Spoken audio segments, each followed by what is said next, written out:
countdown for blast-off. X minus 5, 4, 3, 2, X minus 1, fire.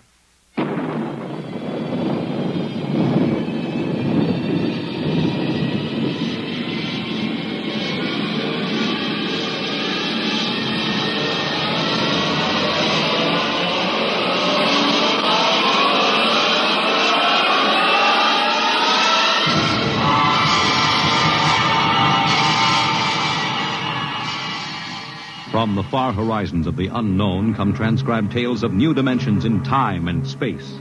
These are stories of the future, adventures in which you'll live in a million could-be years on 1,000 maybe worlds. The National Broadcasting Company, in cooperation with Street and Smith, publishers of astounding science fiction, presents X minus 1.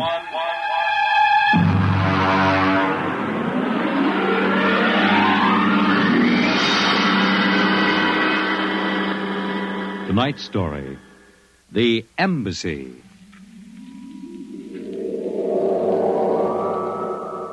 Out of the infinitude of stars and planets in the solar system and other systems in the universe, it is almost mathematically certain that other forms of life exist on other worlds. Someday, in the future, in 1,000 years, or in the next 25 minutes, daring travelers through space will make contact with the inhabitants of another world. But the question is, will we contact them first, or will they contact us? A private detective agency in downtown New York. Mr. Graffius, Mr. Bradbury will see you.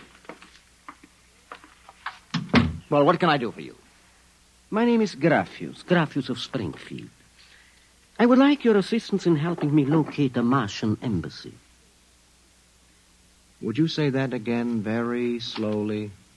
I came to New York to locate the Martian embassy. I assume you were joking. On the contrary, I am completely serious. As it happens, I am interested only in Martians at the moment. I see. Okay, shoot. Well, it occurred to me in the course of my studies that we, Earth people, cannot possibly be the only intelligent form of life in the universe. Since Mars is older geologically, and since it is also an atmospheric planet, its evolutionary history could easily be similar to ours. Do you follow me? Well, so far I can't say no. If this is true, then they must have been watching us, observing us for hundreds, possibly thousands of years. They also know we are a militaristic, warlike race. We might conceivably set out to conquer and occupy Mars someday. In which case they would try to get the jump on us. Ah, precisely, Mr. Broderick. Now, if you were planning to attack an unknown nation, what would be your first move, Mr. Broderick? Well, intelligence. Find out what the odds are. Oh, you have a very logical mind, sir. You would send agents to scout the nerve centers of earthly civilization and advancement.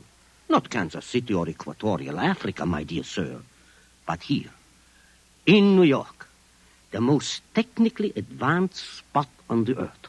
And you want me to help you prove this theory of yours? Precisely. The expense doesn't interest me. Well, now, this may take a long, long time, Mr. Graffius. After all, nobody has ever seen the Martian. I assure you they will be very ordinary-appearing people. Mm-hmm. Very likely they live together in downtown New York. Most certainly they live in a private house with no servants to pry in their affairs. Oh, some ordinary people who live in a private house in downtown New York. I might just as well look up Martians in the classified section of the phone book. There's one other lead which might help you. What's that? They would be almost certain to subscribe to every conceivable type of newspaper, scientific journal, and foreign language publication. Now, that might be something. Okay, Mr. Graffius, it's a deal. Excellent. I shall contact you tomorrow.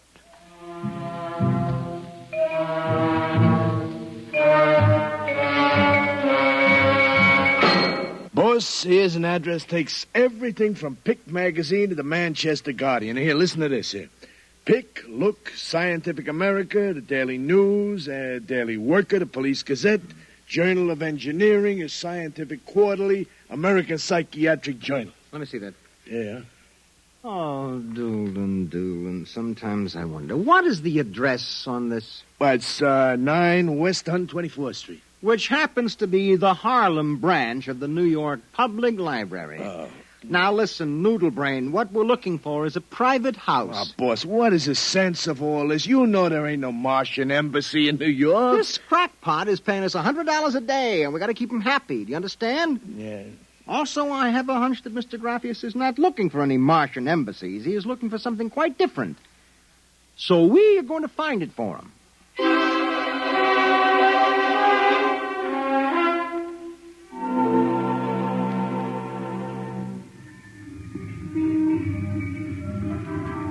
Which house is it, Doolin? It's right down there, number 108. Nobody comes out, nobody goes in. I asked around. You haven't been blabbing around the neighborhood that we're looking for the Martian embassy, have you? Boss, I'm stupid, but I ain't that stupid. Who'd you talk to? I struck up what you might call a casual acquaintanceship with those two girls standing with the baby carriages up the street. That cute one is real cute. Look, Doolin, don't try to do anything intelligent, all right? Just keep walking up and down, see? Check. Now, I'm going back to the office to meet Graffius. I'll see you later, boss.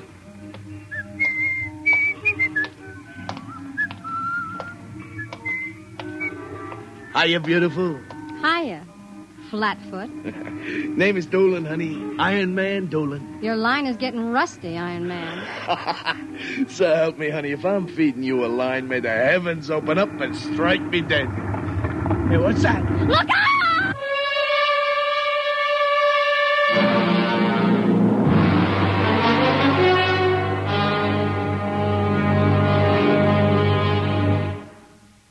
I'm sorry to have kept you waiting, Mr. Graffius. Thank you. But I've had Doolin casing our first lead for a week now. It's a house down in Greenwich Village, privately rented, number 108 Conklin Street.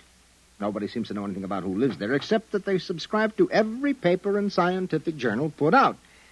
Also, there's a radio antenna on the roof. Oh, you don't suppose your Mr. Doolin will try to get inside the house?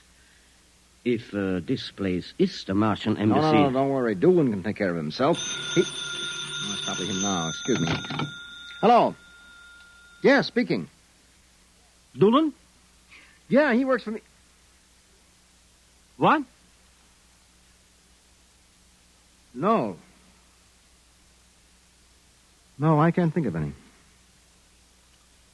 Yeah, sure. Okay, I'll be right down. Okay, Lieutenant, yeah. Yeah, right away. Something the matter? Doolin is dead, Mr. Graffius. All right, come on, we get a cab. I have to identify the body.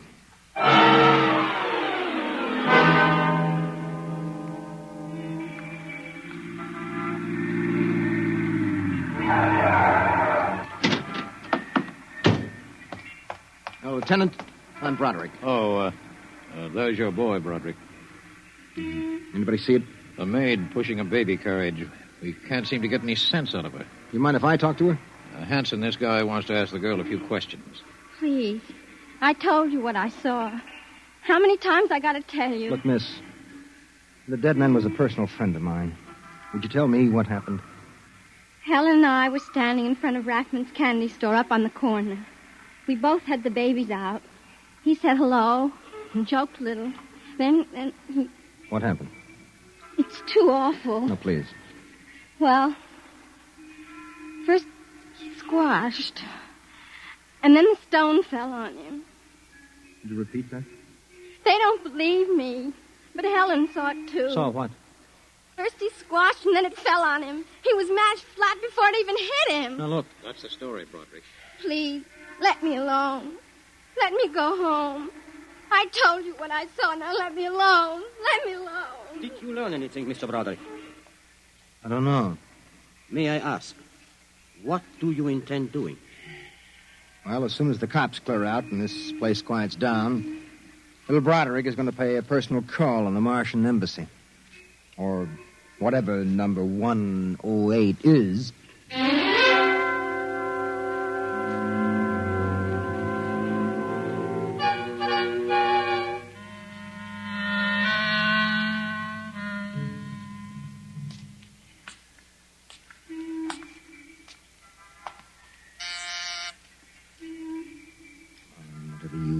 open that door.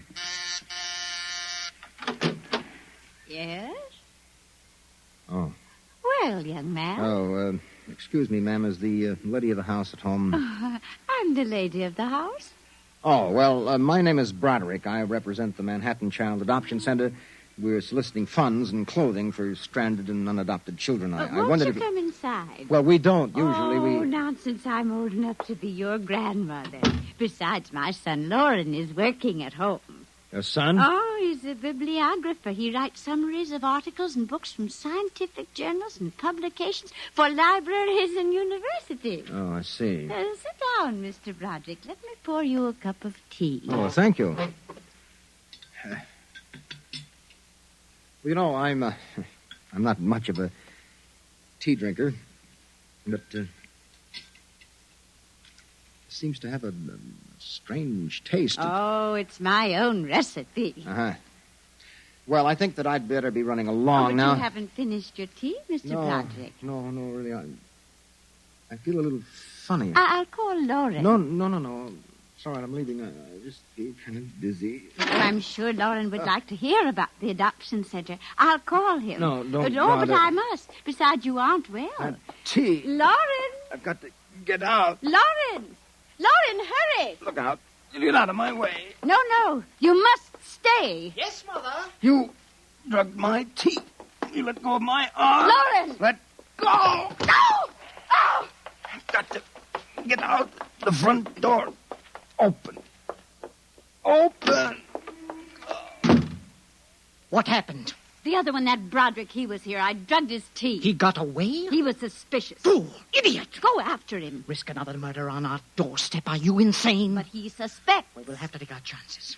We'll have to think of some other way. If he goes to the authorities... Oh, they'll laugh at him. How did they find out? I don't know how.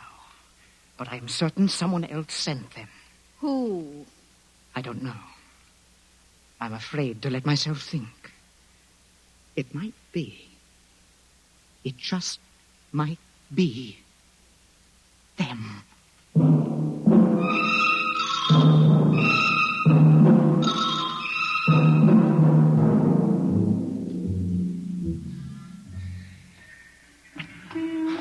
I've got to get help. Oh. Look out! Miss, please. All right, miss. We'll take care of them. Come along, mister. I'm going to give you a break and take you back to the wife and kids. No, you can't. I'm sick. Sick, is it? What's the matter? I'm drugged. They drugged me. Who drugged you? The number 108, the Martians. Who? The Martians in 108 at Martian Embassy. Well, I've seen them with pink elephants, rabbits, and mice, but you're the first one that's got Martians. Oh, it's true, I tell you. Ah, come along. Listen, don't take me back there. They'll kill me. I've got to make you understand. Here, I'll help you up the steps. What? Listen, my name. My name is Broderick. I'm a private dick. We'll find out about this. No. Oh. Here, don't try any tricks. Officer, listen, please. I'll give you anything, $1,000, but please, listen. For God's sake, listen. Yes, officer? Oh. Why, Broderick. You know this lush, Granny? Oh, why, that's my son, Broderick. No, she's Martian. He's in pretty bad shape. You better get him to bed. Oh, dear, and he was doing so well at the Alcoholic Society. He must have gotten off again. Looks like he's ready to pass out. Lauren! What is it, Mother? Oh, Brod. Your brother Broderick has been drinking again. No, officer, please. Look out. He's passed out. Oh, I'll take care of him, officer. We've handled this sort of thing before. Can you manage okay? We'll be fine. Thank you. Oh, you've been very kind, officer. Nothing at all, Granny. I know how it is with these alkies. Well, I'll be seeing you.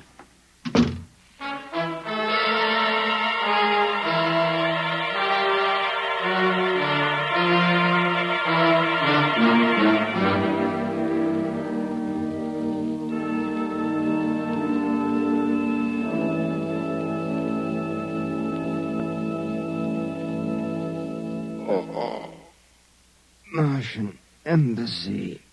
Martian. Oh, my head. Our Mr. Broderick is regaining consciousness, Mother. What happened? I can't get up.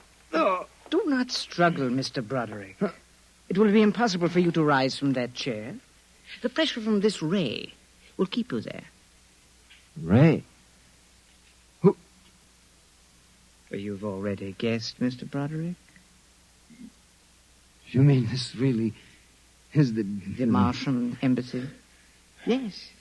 Yes, you have the honor to be the first prisoner of the Imperial Government of Mars. First prisoner? Yes. After the invasion, of course, you will all be our prisoners. What sort of nonsense is this? No nonsense, Mr. Broderick. As your people will soon find out. Our preparations for invasion are nearly completed now. As soon as we give the signal, our armed forces will launch a surprise attack. And then the Earth will be ours. You're crazy. Oh, not half as mad as you, Mr. Broderick, to come muddling so foolishly into our affairs. It was a mistake, Mr. Broderick. A fatal mistake. So Doolan's death was no accident, then, huh? Oh, assuredly not. We found it necessary to use a pressure ray on your friend. The block of concrete was an afterthought. We thought it might help to divert suspicion. All right. So what happens now? If you cooperate, you can look forward to a quick, painless death. Like your friend, Mr. Doolan. If not? Well, this pressure ray has many delicate adjustments. It can move a pin, or it can crush a boulder. Let me demonstrate. Oh! You see, Mr. Broderick, as if an invisible vice were crushing you. What do you want? The name of your client.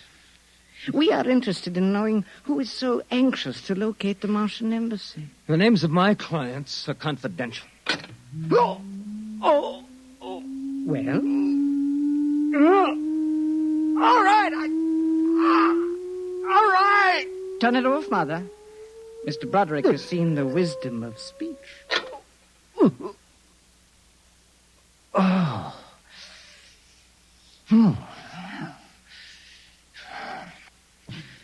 His name is Graphius. Graphius? Yes. An unusual name for an Earthman. Describe him. Well, I don't think I really can. Describe him. Oh.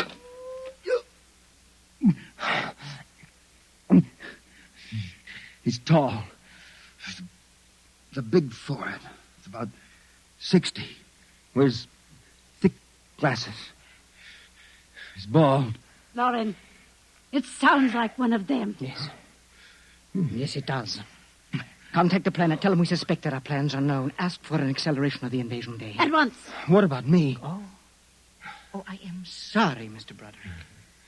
But I'm afraid you know too much now. In exactly 5 seconds, you will feel the full impact of the ray which faces you. I would suggest that you relax and meet your fate calmly. Oh, no, wait a minute. You will feel no pain, just a wall of force crushing you. Yes, but listen. 5. But you can't do this. 4. It isn't human. Yes, I know we're not human. 3. Yes, but do you understand? No. 1. Mother in heaven. Now! Lauren!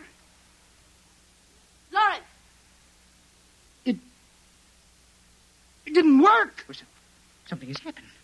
The magnetic field is dead. Stand back from the pressure rate. It will not function anyway. I have decontrolled your field. Lauren! Lauren, it's one of them. They found us. Did you think we wouldn't? You are free to move now, Mr. Brown. Look, I don't know how you got in here, Graphius, but stick around. These babies are really Martians, just like you said. They're planning to invade the Earth and take over. There will be no invasion. All right, you keep these characters covered. I'll get the police. There will be no need for the police. I intend to handle them myself. But, Graphius, the police will want Do not call the police. I don't get it. You fool of an Earthling. Don't you realize with whom you are dealing? The invasion of Earth by Mars will be like child's play compared with what... Lauren! Oh! Holy mackerel. They just flattened out. Yeah, like your friend, Mr. Doolin. Oh, I detest the use of violence where the intellect can rule. But unfortunately, the Martians are a threat to us and must be destroyed so that we can proceed with our own plans. What plans? Naturally, you wouldn't comprehend. Wait a minute. There are some things here that I do understand. A second ago, that pressure array didn't work. Now you're using it like it was a toy. How did you get in here, anyway? Who are you? Another one of these Martians? No, Mr. Broderick. I happen to be a Venusian. A what? A representative of the planet of Venus. You're crazy. Not at all. Martian invasion would be like child's play compared to ours. The Martians would simply have conquered and enslaved your people. We Venusians intend to exterminate you completely. Then I suppose that you were going to start by knocking me off. On the contrary, you are free to leave any time you please. Leave? Yes? Are you kidding? I know your plans, the invasion. I could go... Tell the police? Go ahead. Huh? Why don't you try it, Broderick? Because the minute I turn my back, you're going to let me have it. Suppose you try it and see. I have no interest in stopping you. Go ahead. Run to the police. Tell them anything you like. All right, Buster, you asked for this.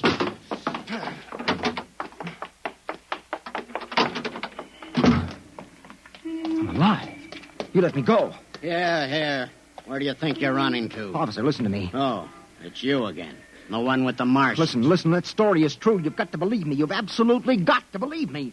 They're inside that house, inside number 108. He killed them. Who killed him? Graphius, the leader of the Venusian invasion. Venusian invasion. Look, they're going to take over the Earth. Listen to me. Go in that house. Martians, now Venusians. Okay, brother, I've heard enough. Your Betty is a bedbug. Come along. Please, where are you taking me? Bellevue Psychiatric Ward, my friend. Come on. No, but you... Come along. You don't understand. Why are you such a fool? Let go of me. There's going to be an invasion. The Venusians are going to invade us. Why don't you listen to me? Why don't you listen?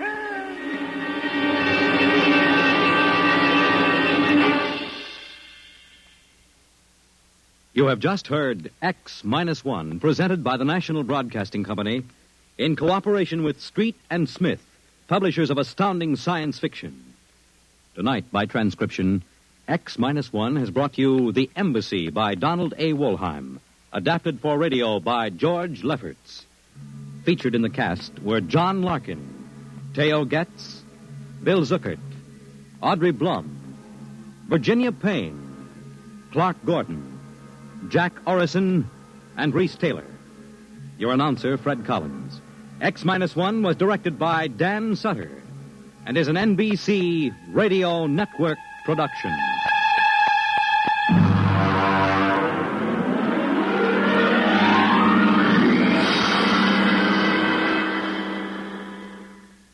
In just a moment, X-1. But first, how does one man get himself into so many impossible situations? Well, this is a question you'll probably ask yourself tomorrow night when you follow another hilarious misadventure of Throckmorton P. Gildersleeve. Yes, Gildy's eye for the ladies and his impulsive temperament managed to entangle him in a web of riotous circumstances. Be sure to join the romantic water commissioner, his neighbors, Judge Hooker, Mr. Peavy, and all the loyal Gildersleeve household as they romp through another episode of The Great Gildersleeve tomorrow night. And now stay tuned for X-1 on NBC. X-1 salutes our Philadelphia station. Its new call letters, WRCV. Countdown for blast-off. X-5, 4, 3, 2, X-1, fire.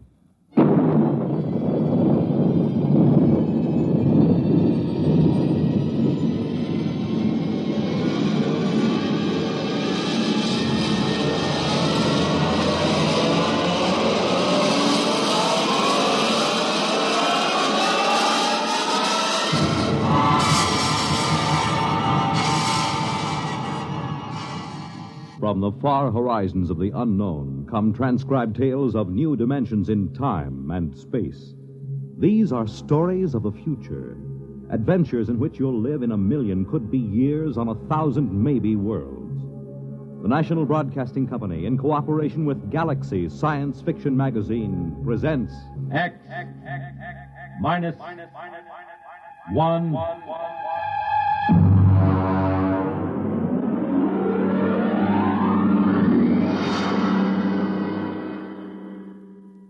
Tonight's story, Skulking Permit, by Robert Sheckley.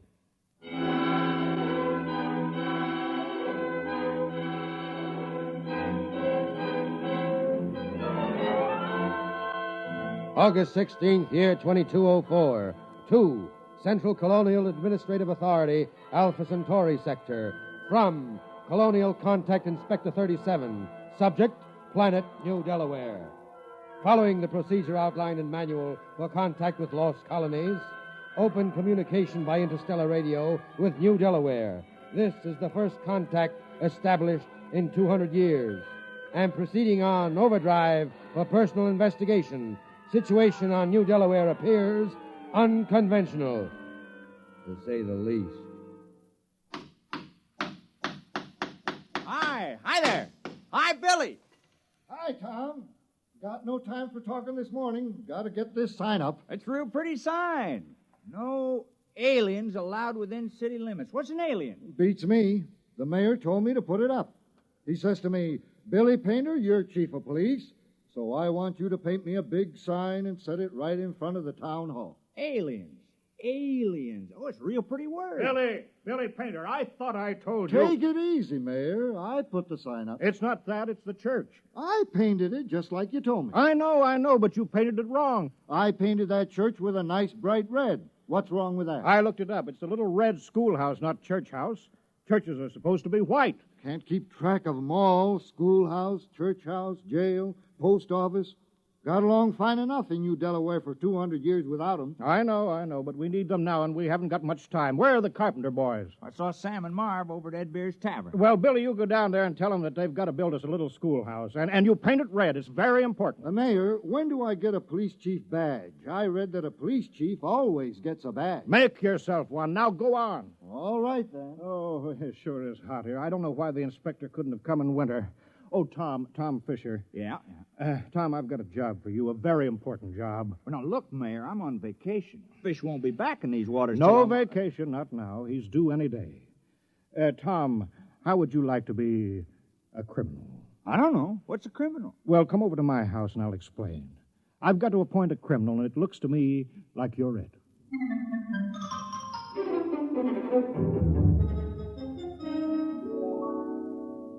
You don't mind sitting right next to the interstellar radio, do you? I'm waiting for a call. Thought that thing was broken. No, it wasn't broken. My father told me always to leave the monitor on recording in case. Just didn't seem to be anybody calling, not for 200 years. Not since that war back on Earth. Oh, it's time now. You just listen, Tom. They said that they would call just at this time. New Delaware, do you hear me? New Delaware, come in immediately. Yes, we hear you. He's very touchy. This is Colonial Inspector 37. As I told you in my broadcast yesterday, there's been no contact with the outer colonies for some centuries due to unsettled conditions here. But that's over, except for a little mopping up. Now, New Delaware is still a colony of Earth and subject to her laws. Do you acknowledge that status? Oh, yes. We called a town meeting last night and talked it all over. We're still loyal to Earth. Excellent. That saves us the trouble of sending an expeditionary force to reconquer you. However, as Colonial Contact Inspector, I will be obliged to make a personal investigation to make sure that you conform fully to the customs, institutions, and traditions of Imperial Earth. Imperial? That's funny. All the books talk about Earth as a united democracy. Well, a lot can change in 200 years. And, of course, there's been a war. Do you hear me, New Delaware? Oh, yes, sir, we hear you. You realize, of course, there is room for only one intelligent species in the universe, man. All others must be suppressed, wiped out. We can tolerate no aliens. I'm sure you understand, General. I'm not a general. I'm a mayor. You're in charge, aren't you? Yes. Then you're a general. I'll be sure you're running an Earth colony, General, with no radical departures from the norm, such as free will, free speech, free elections, or anything else on the proscribed list. It is impossible to administer an empire where everyone does as he pleases. Get your colony in order, General. I will call to inspect you in exactly 1 week. That is all. Well, you see how it is, Tom. Now, Tom, about your job. I'm appointing you town criminal. I don't see why there has to be a criminal. That's a very important part of Earth society. All the books say so, Tom. The criminal is as important as the postman or the police chief. He works against society. If you don't have people working against society, how can you have people working for it? How can there be any more important job? I don't want to do it. Now, be reasonable, Tom. Put yourself in my position. This inspector comes and he meets Billy Painter, our police chief. He asks to see the jail. Then he says, "No prisoners?" How can I hold my head up and tell him that we don't have any crime? No crime, he'll say. But Earth colonies always have crime. Don't you see that, Tom? Right there, the whole thing falls through. He'll see that we're not truly Earth-like. We're faking it. We're aliens. And you heard what he said about being rough on aliens. Well, yeah, but why me? Can't spare anyone else. And you've got narrow eyes. Criminals always have narrow eyes. Well, they aren't that narrow. Tom, please, we're all doing our part. You want to help now, don't you? Oh, I suppose so. Fine. You're our criminal. Here, I've got this paper all made out for you, just to make it legal. Skulking permit. Know all men by these presents that Tom Fisher is a duly authorized thief and murderer. He is hereby required to skulk in dismal alleys, haunt places of low repute, and to break the law. What's the law? I'll let you know as fast as I make them up. All Earth colonies have laws. Oh, well, what do I do? You steal and kill. Look, I'll give you a couple of books on it. Steal as much as you like. One murder should be enough. Don't overdo it. Well, it don't sound sensible somehow. Well, you can work up to it, Tom. Why don't you start off easy, like by haunting a place of low repute?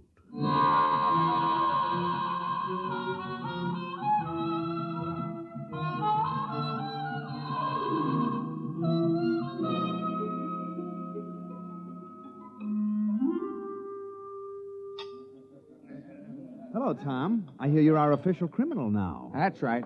I have a beer. How's it going? Well, I've been studying. I can't put my finger on it yet. Hey, did you get the weapons Mary Carpenter sent over? Yeah, a hatchet, a spear, 2 knives, and a blackjack. Uh-huh. I stuck myself with a spear, Ed. The whole thing ain't sensible to me. I can't figure out what's the purpose of crime. What do people get out of it? Here's the beer. I tried a new route this time. Tell me how you like it. Very dry. Less filling. How come you ain't out thieving now, Tom? Oh, I'm planning.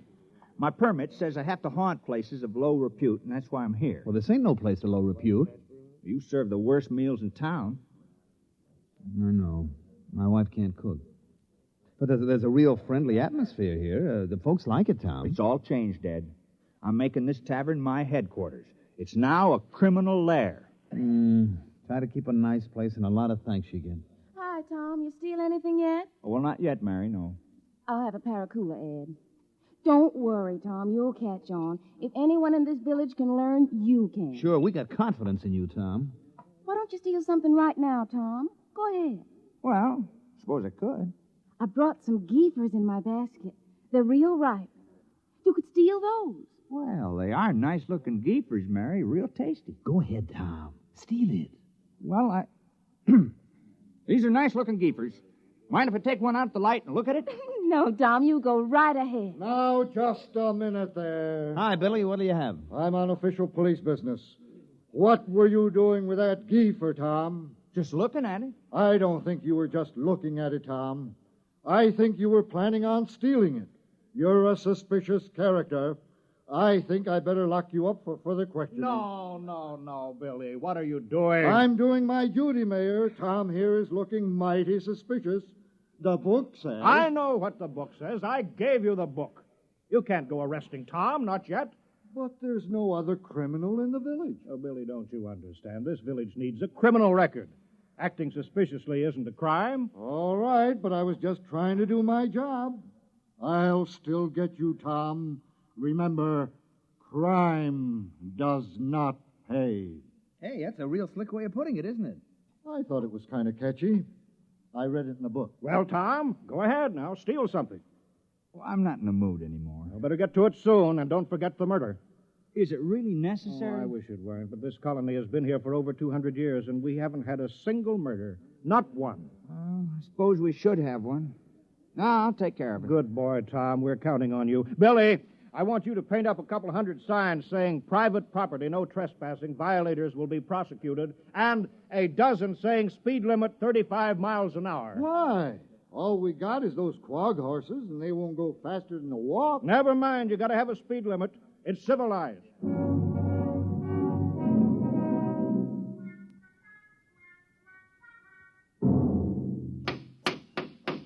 Well, that's the last of the signs, Billy. You might as well get some sleep. Aren't you going home, Mayor? No, I've got to get out to Fred Farmers. I appointed him postmaster. Since nobody ever sends letters around here, I promised to help him write all those letters. Well, good night, Mayor. I guess I better be making my rounds. Yeah, good night, Billy. Who's that? Tom? Tom Fisher? You out thieving? Who's there? Don't move, or I'll shoot. Hey, Tom, come back. Hey, what's going on out there? What's all the racket? It's the town criminal, Ed. I think I heard him robbing your house. Yeah? He's made his getaway now, but don't you worry. I'll get him yet. All right, but get him in the morning, will you? Some of us are trying to sleep. Morning, Marv. How's the schoolhouse coming? Fair. Would have come along better if I had my saw. Your saw? Yeah. I left it leaning against my door last night. Wasn't there this morning, Tom. Oh, yeah, your saw. Well, you know how it is, Marv. I had to practice some skulking last night. Yeah, sure. Say, do you suppose I could use the saw for a while, just for an hour or two? Well, I don't know. It's legally stolen, you know. Well, I'd give it back. I wouldn't keep anything that was legally stolen. Well, it's in the house with the rest of the loot. Okay, I'll go borrow it then. Tom, I've been looking for you. Morning, Mayor. Did you steal my bronze plaque? I certainly did. Oh, well, I was just wondering. You did it just in time. You see up there? What? Up there, the black dot near the rim of the sun. Oh, what is it? Well, I'll bet it's the inspector's ship. You got your murder planned? Time is running short, Tom. The inspector may land any hour now. That darn radio has been yapping at me something about a revolt at Deng 4, and all Earth colonies are to prepare for conscription, whatever that is. So let's get that killing over with. I don't know, though. Murder. Now, look, Tom, criminals on Earth commit dozens of murders a day and think nothing of it. All this village wants of you is one little killing. Is that too much to ask? Now, who will it be, Tom? Oh, I guess I'll kill George Waterman. Why? Why? Why not? What's your motive? I thought you just wanted a murder. Who said anything about a motive? We can't have a fake murder. On Earth, every murderer has a motive. Well, I don't like the way George walks, never did, and he's noisy. No. That might be good enough for a crime of passion, but you're a legal criminal. Tom, you're ruthless, cold-blooded, and cunning. You can't kill someone just because you don't like the way he walks. That's silly. I better think the whole thing over. Well, don't take too long. Oh, and Tom, don't forget to leave clues. They're very important.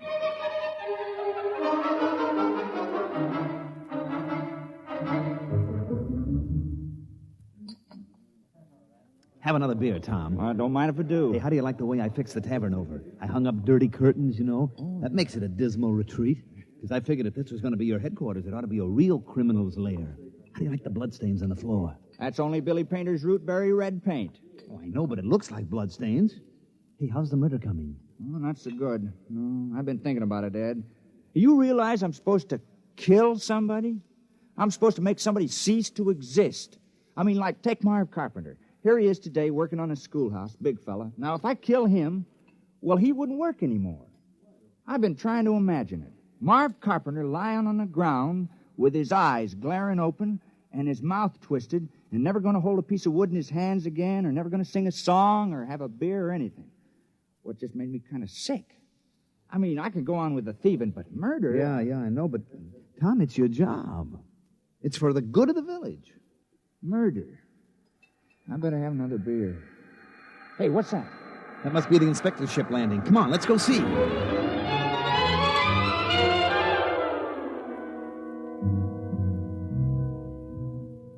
Perimeter guard, advance. Set up portable generators and rocket launchers. All personnel restricted to immediate area of the ship. Sidearms to be worn at all times. And guards at battle station. Welcome to New Delaware. Thank you, General. I'm the inspector. This is Mr. Grant, my political advisor. Is this the capital of the colony? Well, I'm afraid there's only this village on the whole of New Delaware. Only one? Now, Grant, I told you when we surveyed the planet we were wasting our time. Patience. There's always an advantage in every situation. If you gentlemen are ready... Ready? You're going to inspect our village, aren't you? Inspect? I can see it all. Why, of course, General. We're ready. Let's inspect your village.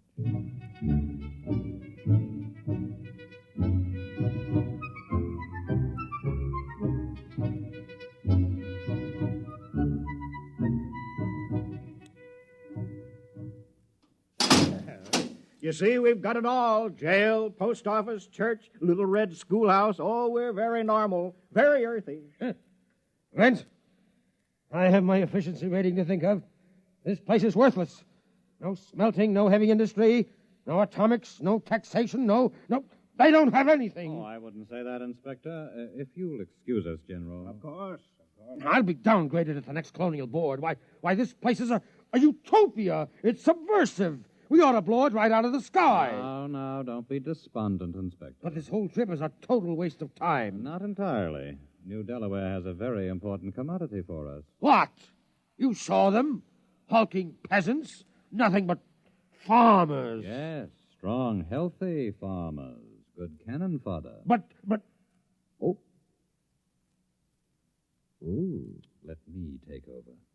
General. Yes, sir? How many able young men are there in the village between the ages of 15 and 60? Why?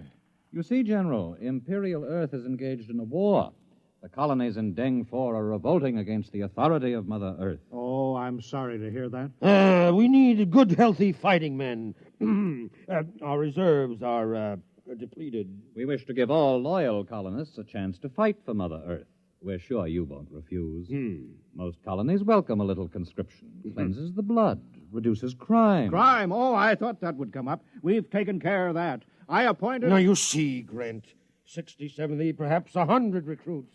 Not such a waste of time coming here at all. Perhaps not. Sergeant, detail a squad of 50 men armed with portable heat generators to post a guard in the village. All right, Mr. Mayor. Suppose we go talk this problem over.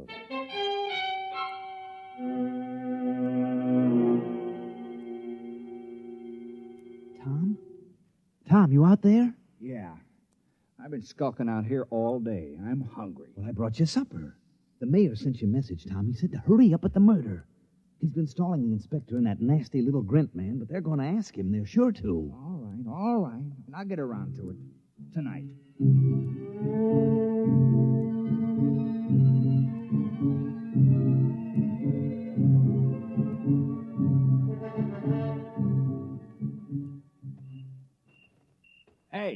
Hey, wait a minute. Oh, hello, Tom. What are you doing? Well, you said there had to be a murder, so Now, wait. I didn't mean me. It can't be me. Well, why not? Well, for one thing, somebody has to talk to the inspector. He's waiting for me. Someone has to Billy show him Painter how to... can do that. You think a knife would be more fatal in the heart or in the throat? Well, nothing personal, of course. Wait. If there's nothing personal, then you have no motive. Oh. Well, I guess I could think of one. I've been pretty sore about you appointing me town criminal. It was the mayor who appointed you, wasn't it? Well, sure. Then look, I'm not a mayor anymore. I'm a general. Look, it's stars, gold braid. Well, what's that got to do with it? Well, you missed the ceremony this afternoon, Tom. Inspector said I had to wear a general's uniform. It was a very friendly ceremony. All the Earthmen were grinning. They were winking at me and at each other. Oh, congratulations. But you were the mayor when you appointed me criminal, so my motive still holds. Yes, but killing a general isn't murder, it's mutiny. Oh, well, I'm sorry. That's all right. It's just that I've read up on it, and you haven't. Well, I better get back. The inspector wants a lot of the men that he can draft. Are you sure this murder is necessary? Oh, yes, absolutely. Just not me.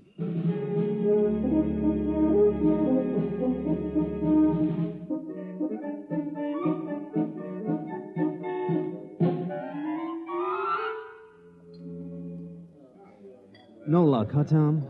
I just can't do it. Ed, I can't kill anybody in the village. I grew up with them. I've worked with them. I've drunk root beer with them. I don't have any motive for killing any of them. I know, but you do have to commit a murder, Tom. You don't want to let the village down. But I can't kill the people I've known all my life. No, I suppose not. Wait a minute. I got an idea. Ed, suppose I kill the inspector. Well, what's your motive? Oh, it would be a very terrible crime. I'd be killing for glory, for fame, for notoriety, and it'll show Earth how earthy New Delaware really is. Why, they'll say crime is so bad here that a criminal actually killed their inspector on the very first day. Tom, that's just the sort of thing a master criminal would do. Oh, you think it's a good idea, huh? I think it's great, Tom. But how are you going to do it? Well, one of those soldiers got drunk on a bottle of your Keebler juice and dropped his gun. I picked it up. Oh, is that a gun? Yeah, you push this button here. Hey, look out! I'm sorry, Ed. Now I'll have to get the carpenter boys to fix that hole in the roof. Oh, well, I'll be careful. Did you kill the soldier? Of course not. No point in killing the wrong man. Well, I better get going. I'll wait for him on the path between the mayor's house and the ship. Good luck, Tom. Thanks.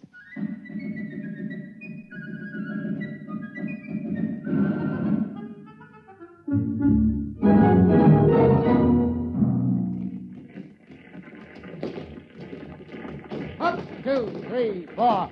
Keep in line there. Ah, what a sloppy crew. All left feet. Well, it's a nice night's work. With those landing parties dying like flies, we can use every new man we can get. Don't say that. What, are you afraid the mayor will hear me? Don't be ridiculous. It's a completely passive population. Sheep-like, obedient. Look at them. No two of them in step. Well, what do you expect from backwood agrarians? Wait till those sergeants get hold of them at the base. They'll whip them into first-class fighting men in no time. Halt! Stand and deliver! What's that? Why, it's Tom. Hands up, Inspector. Huh? I got you covered. Now, the rest of you drop your guns and move out of the way. What? Now, see here. Now, go on now, drop those guns. Now, what's the meaning of this? And who are you? Tom Fisher. I'm the town criminal. I'm going to kill the inspector. Now, please move out of the way. Criminal? So that's what the mayor was prattling about. Now, I know we haven't had any murders in 200 years, but I'm changing that now. Now, move out of the way. Well, I suppose I'd better get out of the line of fire. No, wait a minute, wait. Now, don't move. I know just how to do it. I've been thinking about it. Now, I'll push this button, and you'll die. You'll fall down on the path, and your eyes will open, and your mouth twisted, and no air going in and out of your lungs, and no beat to your heart, and I can't do it. Here's your gun. Take it. I don't want it. Quick, after him. Sergeant, take a squad and search the forest. Take it easy, Inspector. This whole planet is forest. 10,000 men couldn't find him if he doesn't want to be. But I'll have him hanged on the spot. Oh, I'm terribly sorry. Sergeant, have the entire ship's company turned out. General, I want all your people out looking for him. Shoot on sight. Kill him instantly. Oh, we couldn't do that. Although we appreciate the compliment. What? That man... He's a criminal. That's what I'm trying to explain. I appointed him. We had to have one. You what? You mean you had no criminals? Well, I'm afraid not. Oh, I'm terribly ashamed. You see, we knew how uncivilized we were, and that's why we did it. I'm dreadfully embarrassed that Tom couldn't handle the job. Well, why did you give the assignment to that particular man? Well, I figured if anyone could kill, Tom could. He's a fisherman, you know. Pretty gory work. Oh. And he wasn't able to kill the inspector. Well, we just haven't had to kill anything for 200 years except fish. The only animals on New Delaware are small grass eaters, and they're not good to eat, so we never kill any of them. Then the rest of you would be equally unable to kill? We wouldn't even get as far as Tom did. I want that man found. Forget about it, Inspector. What? We'd better get away from here. You want men in our army who can't kill? Oh. Think of it. The morale problem. The possibility of infection. One man in a key position endangering a key ship, or maybe a whole fleet because he can't kill. It isn't worth the risk, Inspector. Yes, sir. I see what you mean. Order your troops back to the ship. We'll take off at once.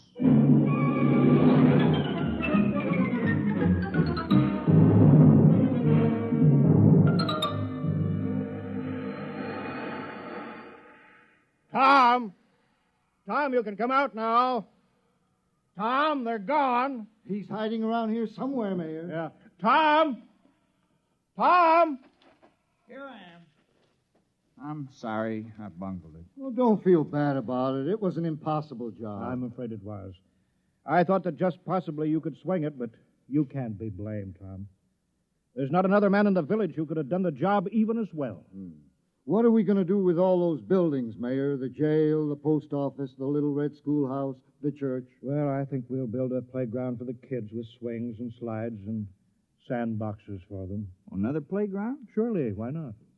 Well, I guess I won't be needing my skulking permit anymore. No, I guess not. Oh, well, we did our best.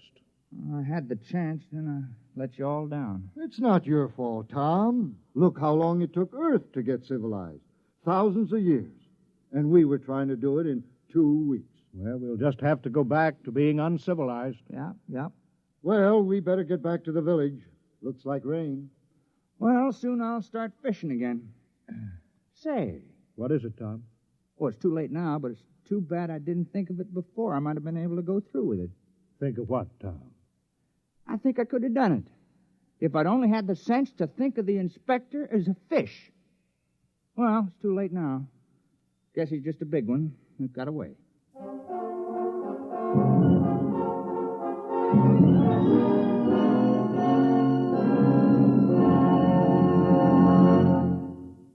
You've just heard X-1, presented by the National Broadcasting Company in cooperation with Galaxy Science Fiction Magazine, which this month features an unusual story by James E. Gunn, Cylana, a story of what happened when crime suddenly invaded a crimeless society, and where the only way to catch a thief was to manufacture a thief. Galaxy Magazine, on your newsstand today. Tonight, by transcription, X-1 has brought you Skulking Permit, a story from the pages of Galaxy, written by Robert Sheckley and adapted for radio by Ernest Kenoy. Featured in the cast were Dick Hamilton, Wendell Holmes, Joe DeSantis, Joseph Boland, Alan Hewitt, Bill Quinn, Mandel Kramer, and Ruby Dee. Your announcer, Jack Costello. X-1 was directed by Daniel Sutter and is an NBC Radio Network production.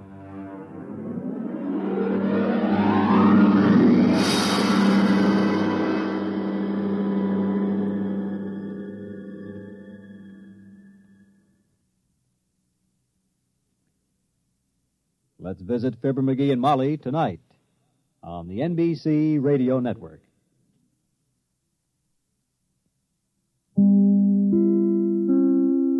Now, stay tuned for X-1 on NBC. Countdown for blastoff. X-5, 4, 3, 2, X-1, fire.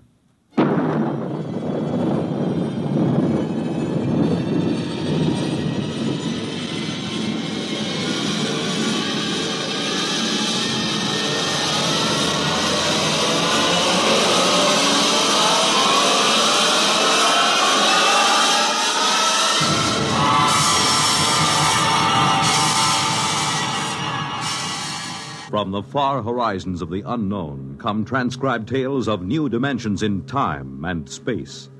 These are stories of the future, adventures in which you'll live in 1,000,000, could be years, on 1,000 maybe worlds.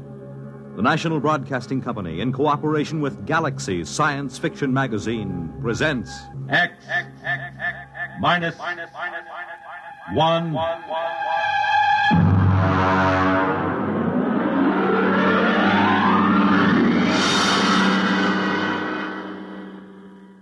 Tonight, the Frank Quattrocchi story, Sea Legs.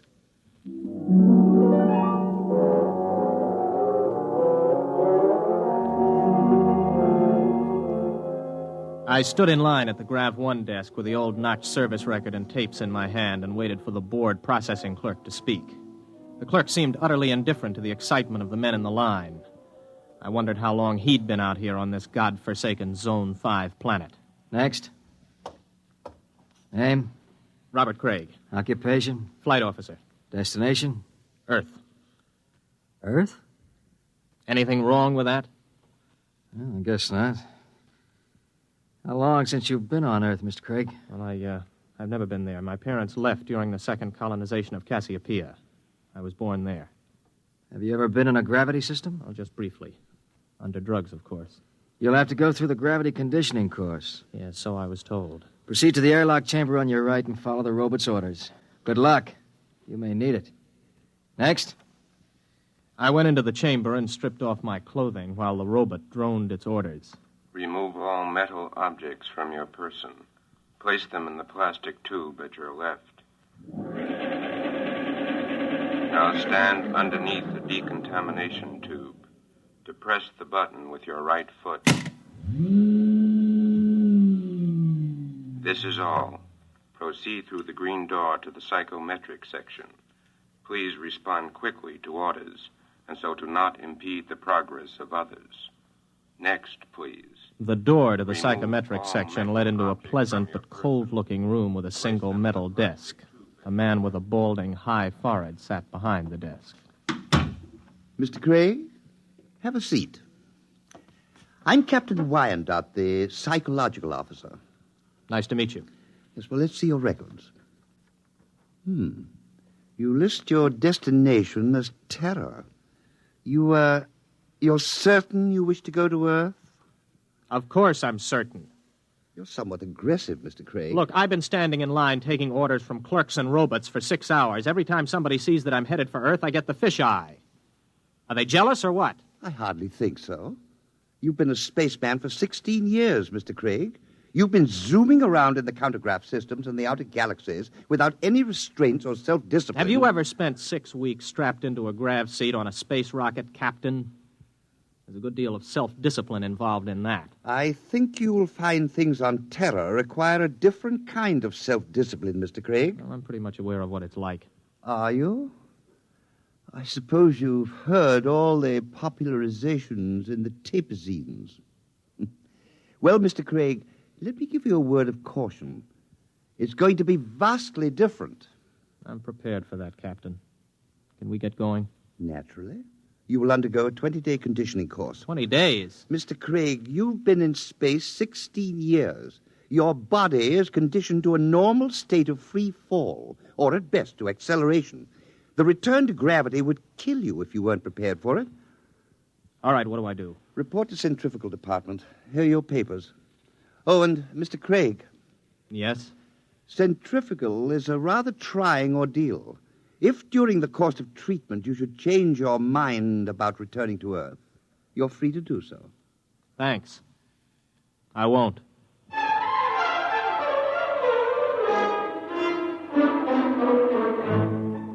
I'd heard about centrifugal, but you can never really know about these things until you experience them. 4 times a day we were whirled around until it seemed as if our insides were too big for our bodies. On the 12th day, it got to be too much for me.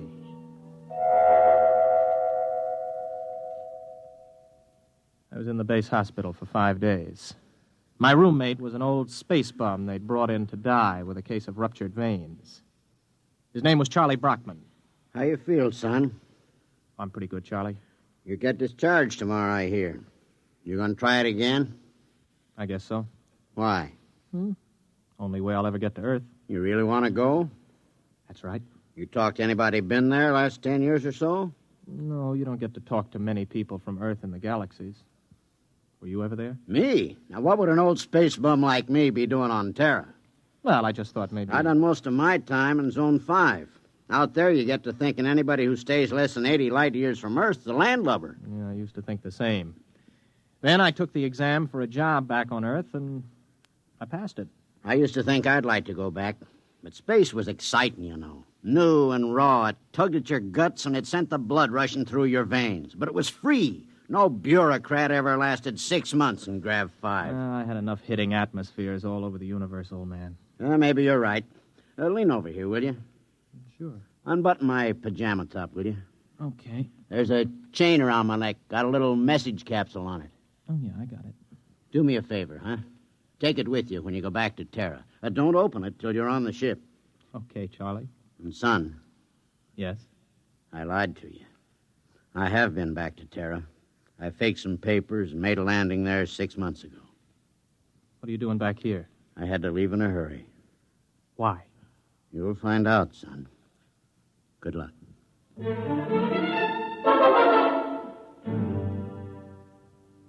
Charlie died the next day. A few hours later, I was visited by Captain Wyandotte, the psych officer. How are you feeling, Craig? Okay. You still want to go back to Earth? Yes.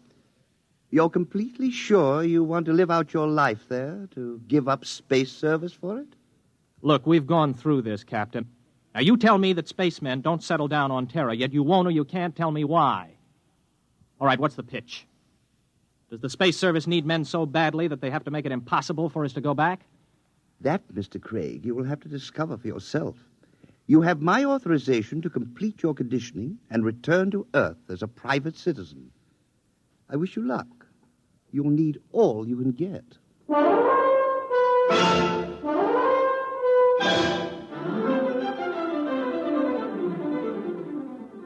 Somehow I managed to survive the torments for 18 days.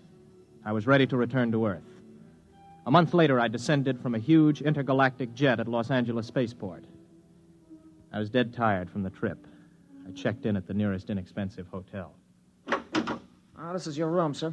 Just put the bags down, will you? I'll unpack myself. Yes, sir. Just back from outer space, sir? Yeah, that's right. How could you tell? Sea legs. Sea legs? Well, the way you walk. You can tell when somebody's been in the low-grav systems. Oh, well, here. Oh, thanks, Mr. Craig. For another 5 units, I'll tell you where it is. Where what is?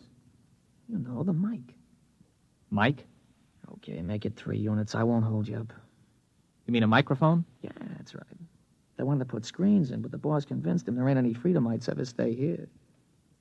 Freedomites? Not so loud. You want to get controlled? No. Here's the money. Where is it? It's in the bed illuminator. You can short it with a razor blade. Thanks.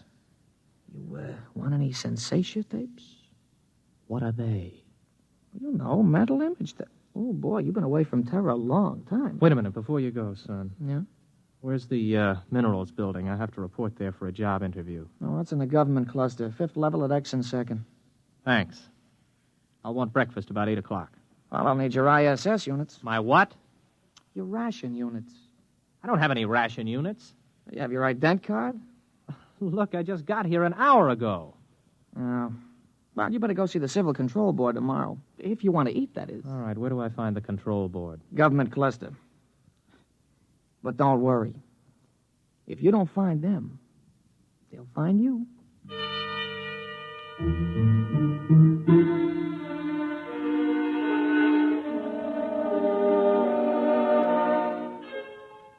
I went to sleep that night with the uneasy feeling that somebody was watching me. It had been a weird day. I hadn't exactly liked it. Well, I told myself it figured that there'd be more formalities and rigmarole on Earth than there were out in the systems, especially at first. Still, I couldn't get the idea of the concealed microphone out of my mind. You may relax, Mr. Craig. You are Mr. Craig? Yes, Robert Craig. You aren't nervous, are you? No. This is my first time before the control board, and, well, it's my first time. Flight officer, huh? Somewhat unusual for a vigorous young man like yourself abandoning space service, isn't it? I don't know. Is it? Leaving something behind, Mr. Craig? No. You don't like this sort of affair, do you, Mr. Craig? Well, I'm afraid I don't quite see its necessity. I served the intergalactic service well. My records prove it. It's enough impertinence, Mr. Craig. Answer the questions. You are a Terran? Yes. Where are your loyalties? I don't understand. Your first loyalties are to intergalactic, is that right? Is there a distinction? Do you wish to be held in contempt of this board? Of course not. And you will confine your responses to simple yes answers. Now, Mr. Craig, we shall begin again. Please try to show restraint of emotion. You are here to petition for an identity card of provisional code 2 type. You maintain that you've never been on Terra before. Indeed, you state that you've never had a political affiliation. Yes. What are your reactions to the latest acts of the Liberal Party? I have none. You do not condemn the Liberal Party? Well, Then you must favor it. I don't know anything about it. Now then, Mr. Craig. The Import Service report shows that you passed your test aboard your ship. You were unable to accomplish this through night study. Yes. Yet you maintain in your application that you had considered the space service a career. I changed my mind. Oh, you changed your mind. I see. I see, too, that you've petitioned the board for a private means of conveyance. Why do you wish to own your own transportation vehicle? To make it easier to get around, I report to my job and... What job? I passed the exam for the import service. I report today. Where are you living, Mr. Craig? At the Star Hotel. Very well. You'll wait outside in the waiting room until you're called again. I waited about 2 hours in the porcelainized waiting room of the Civil Control Board. Then I was called over to the clerk's desk at a small window. He stamped some cards for me. Craig. Here. Here's your stuff. Class 1 provisional ident card. Sign it and fingerprint it. Don't lose it. If you do, you'll be picked up by the control agents. I petitioned for a Class 2 card. You'll get a Class 1. This entitles you to maintain an apartment in the lower level of the Beverly Project. Here's your clothing ration. You'll have to turn in that leather flight jacket. No, wait a minute. I had this made on Chuan. Listen, I can remove the insignia. That is not the point. Your clothing ration is defined by law. There are no exceptions. This is your food ration. What's all this medical stuff on the card? You are rationed fairly in accordance with your particular metabolism. Oh, you're kidding. I do not kid, Mr. Craig. Well, what about a car? I asked to be allowed to buy a car. Let's see. Your petition to be permitted to purchase a private means of transportation is hereby denied.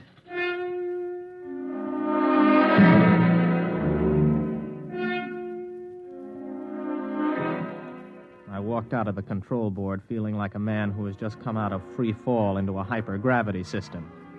Instead of reporting to the import service for my initial job interview, I walked around the city. I don't know how long I walked, maybe an hour, maybe 2. After a while, I came to the outskirts of old Los Angeles. There was a big fence around it and the usual signs. Radioactivity. Beware. It was just a pile of rubble and twisted girders. I looked at it for a while and then turned around and headed for the intergalactic freight office.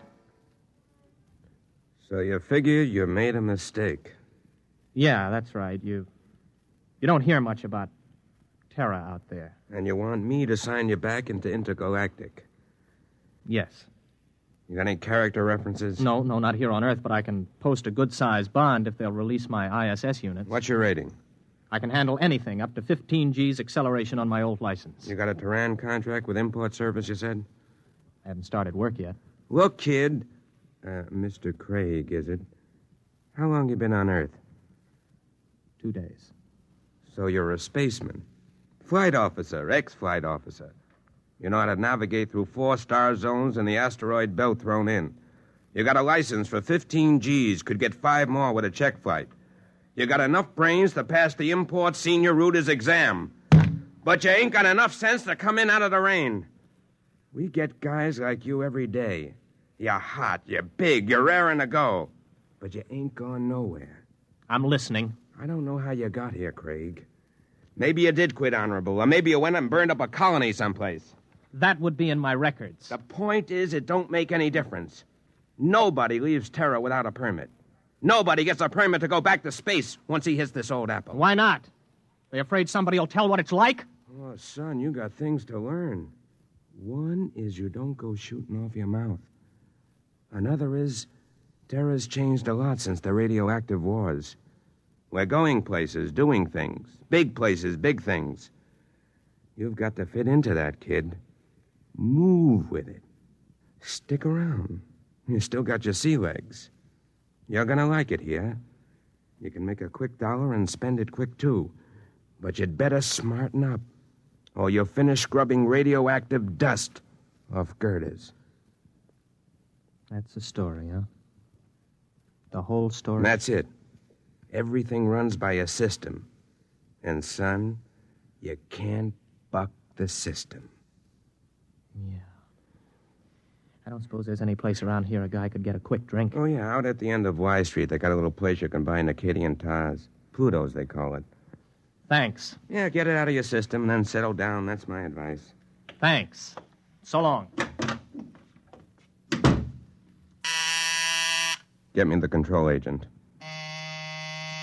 He just left here. He's on his way to the Pluto Cafe.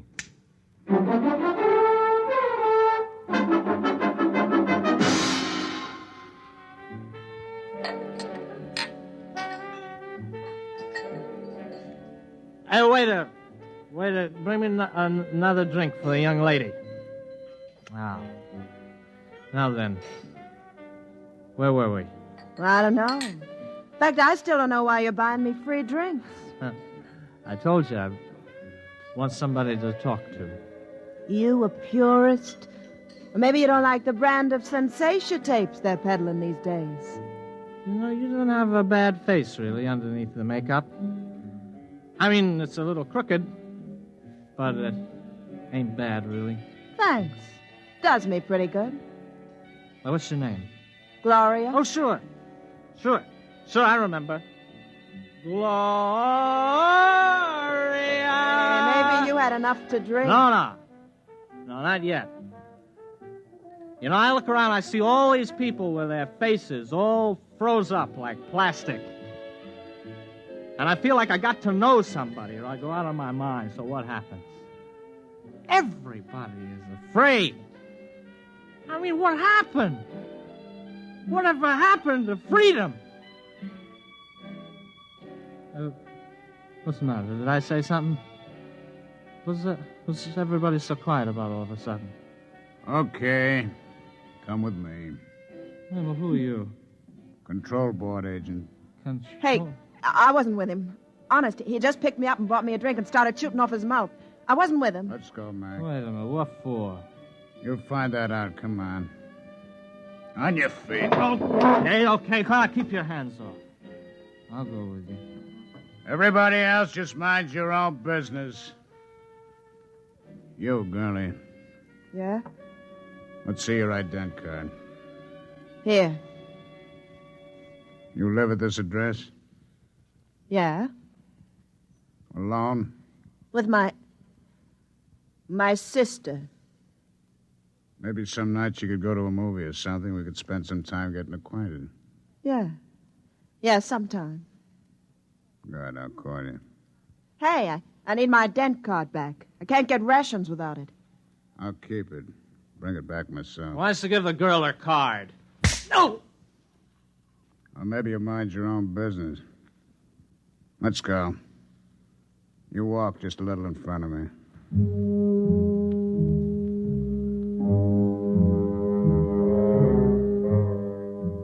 He was a big man, maybe 250 pounds, and he shuffled when he walked. He'd hit me right across the right shoulder with a sort of rubber truncheon. Now it began to ache. We're walking along a sort of back street. Everywhere in the universe there were such streets. Streets where you could find freedom in anonymity, a compromise between lawlessness and law. They are permitted by the authorities because it is necessary to have a place for those who are not permitted elsewhere. Okay, step into the doorway. Hurry up, you fool. We're being followed. Well, we're followed by whom? Don't ask questions. Who's you told? Don't I have any rights? You got the right to get hit over the head unless you do what you're told. Now quit. Hey, come in. In here. Hurry. Hey, who are they shooting at, you or me? Both of us. Down these steps. Stop! Stop or we'll fire! Through this door. Now, duck behind that pillar. Don't make a sound. You see them? Not a trace! Come on, they probably slipped out. Walk through the tunnel behind you. One false move and you're finished. Go on.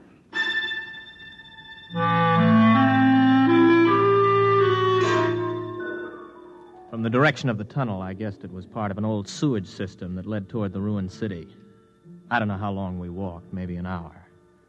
Finally, we came to a small wooden door. Stop here. Okay, let's have it. What? Have what? The tube. I don't know what you mean. Our detectives picked it up on you the minute you got off the plane. You're carrying a radioactive message tube with a periodic emission signal. I'll need to have it before we can go any further. You mean the tube that old Charlie gave me? Old Charlie? Yes, Charlie Brockman. The old spaceman who was in the hospital with me. Where is it? I think it's in my pocket. I never even bothered to open it. Do it now. Let me see. Oh, yeah, here it is. Open it. It's empty. That's right. The message is in the tube itself. We identify our people by the radioactive pattern. Our people? You'll see. Come in. Make it fast. This the one? This is the one. Has he been drugged? He's had PON. A massive dose at the Pluto. Good. Mr. Craig, my name's Cocteau. This is Mr. Brannigan. You're probably quite bewildered about all this. Let me clarify the situation. You're now in the headquarters of the Freedomites, underneath the radioactive part of old Los Angeles. Mr. Brannigan is not a control agent. He's one of our men. We've been watching you ever since we detected the message tube as your ship was approaching Earth. Now, wait a minute. You guys are Freedomites? That's right. You're pretty illegal, aren't you? Let's say our lives aren't worth a snap of your fingers if we're caught. All right, who are you? Where are you from? Most of us are from the same place you're from, outer space. Many of us had the same history you have. We shipped into Earth and became disillusioned and went to the intergalactic freight office to apply for a job. The man at the office, the man who made the speech about coming in out of the rain, is one of our agents. Aren't you taking a chance telling me all this? Not at all. At the Pluto, you were given a massive dose of PON.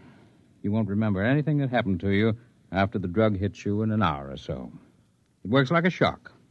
Everything will be repressed into the unconscious. Oh, I see. Very neat. It will exist in your unconscious, however. Somewhere, because you're the kind of man you are, because living in space has taught you the blessing of feeling free, you'll be able to draw upon your unconscious knowledge when you need to. And when will that be, Mr. Cocteau? That depends on whether you decide to join us or not. Join you in what? I haven't the faintest idea of what you're trying to do. For all I know, you're a bunch of traitors. You know, I've heard this comes the revolution stuff before. My friend, you're woefully ignorant of our aims, as is to be expected. We anticipate no revolution. We print no leaflets, publish no newspaper, and we have no world plan for conquest. The kind of totalitarian mind which subscribes to tight economic systems like the ancient Marxism of the communists is abhorrent to us. We're interested in only one thing, the preservation of the idea of freedom. Our fear is that men will forget what it's like to feel free. Well, how do you expect to accomplish this?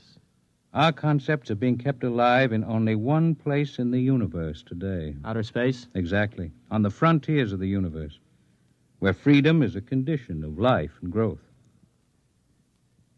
Suppose I join you. How can I help? You're an experienced pilot. We have enough connections to do some plastic surgery on your face and get you a position piloting a spaceship again. You'll remember nothing of your mission. But you will remember that you have been back to Earth, what it was like. You'll be able, carefully, of course, to tell people, to help keep the idea of freedom alive. Think it over carefully. You have 20 minutes before the drug takes effect. I don't need 20 minutes. I'll do it. Good. In exactly 48 hours, you'll wake up in your hotel bed with a new face, the identity card of a man named Harold Janus. You'll not remember how you got them or why, but you'll know what to do with his identity. He is, or was, master navigator on the Earth-Mars run. Good luck, Mr. Craig.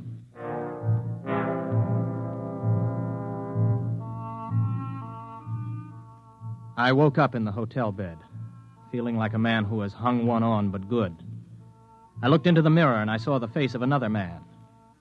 I looked in my wallet and discovered that I was Harold Janus, navigator for Intergalactic, holder of a license for 15 Gs.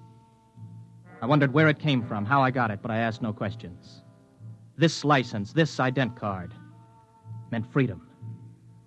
I walked out of the hotel feeling steady for the first time. I'd gotten my sea legs at last.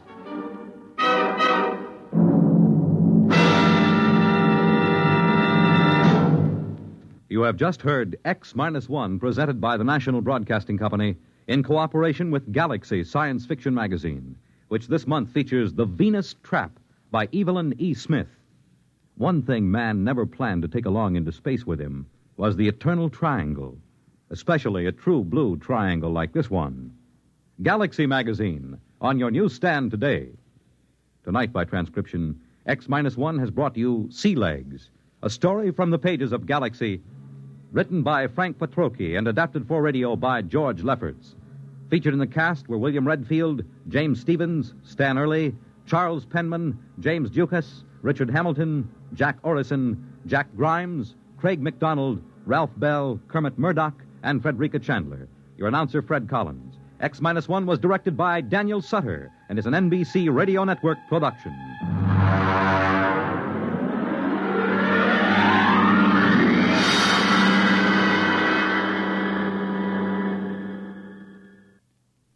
Hear Politics and Primaries, Dateline, Ohio, and Indiana, tonight on NBC Radio. The National Broadcasting Company at this time wishes to thank the editors and publishers of Galaxy Magazine for a special award which has just been presented to the program X-1. The award cites X-1 for the outstanding adaptation and the original method of presentation of adult science fiction stories to the vast audience that has shown increasing interest in this newest form of journalism. The NBC Radio Network is proud to receive this citation on behalf of X-1. NBC is also happy to acknowledge the enthusiastic response and support of the listening audience to this program. Your many letters of encouragement and constructive criticism are always gratefully received. Your criticisms carefully noted, and whenever possible, your suggestions acted upon. Please listen at the end of this program for a special free offer. And now, X-1.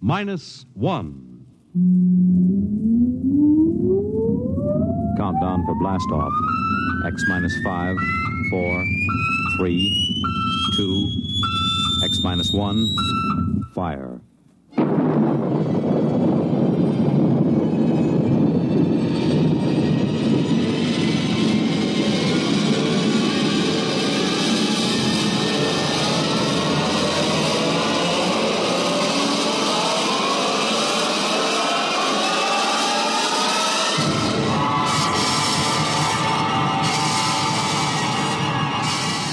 From the far horizons of the unknown come transcribed tales of new dimensions in time and space.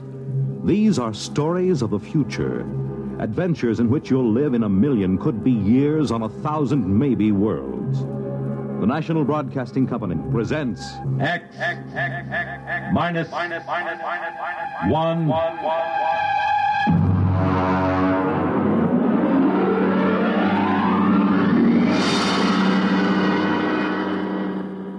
Tonight's story, Protective Mimicry, by Algis Budrys.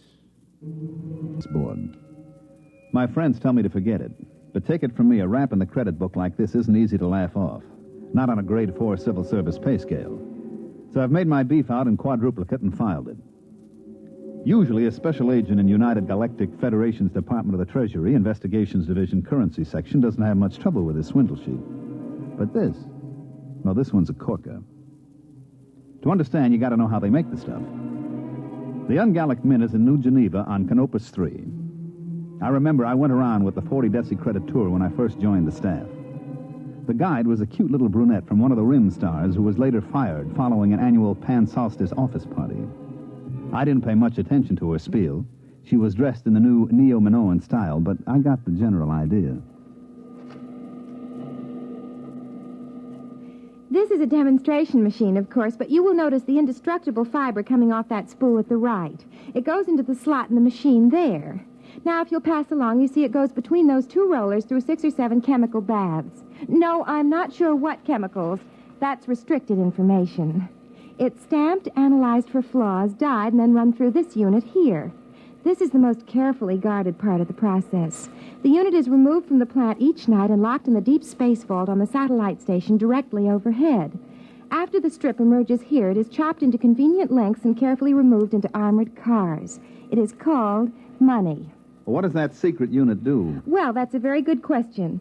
You see, the currency is non-defaceable, fireproof, immune to wear, weather, and water. But the most important thing is an electronic pattern impressed into the fiber by that secret pattern. You all know when you cash a bill, it is passed over an electronic plate that reads the pattern. If the serial number and the pattern match, well, but if they don't, well, first I'll put an ordinary credit note over the beeper. There. Perfectly good. Now, a simulated counterfeit bill without the electronic pattern. Well, now, that wouldn't fool anybody long, would it? Could anybody duplicate that electronic pattern? Well, that's a very good question. Only the government has the equipment to put that in. Your currency is safe and sound. Don't you worry about that. Are there any more questions? Yeah. How about a drink after the tour? Well, that... Oh, that's a very good question.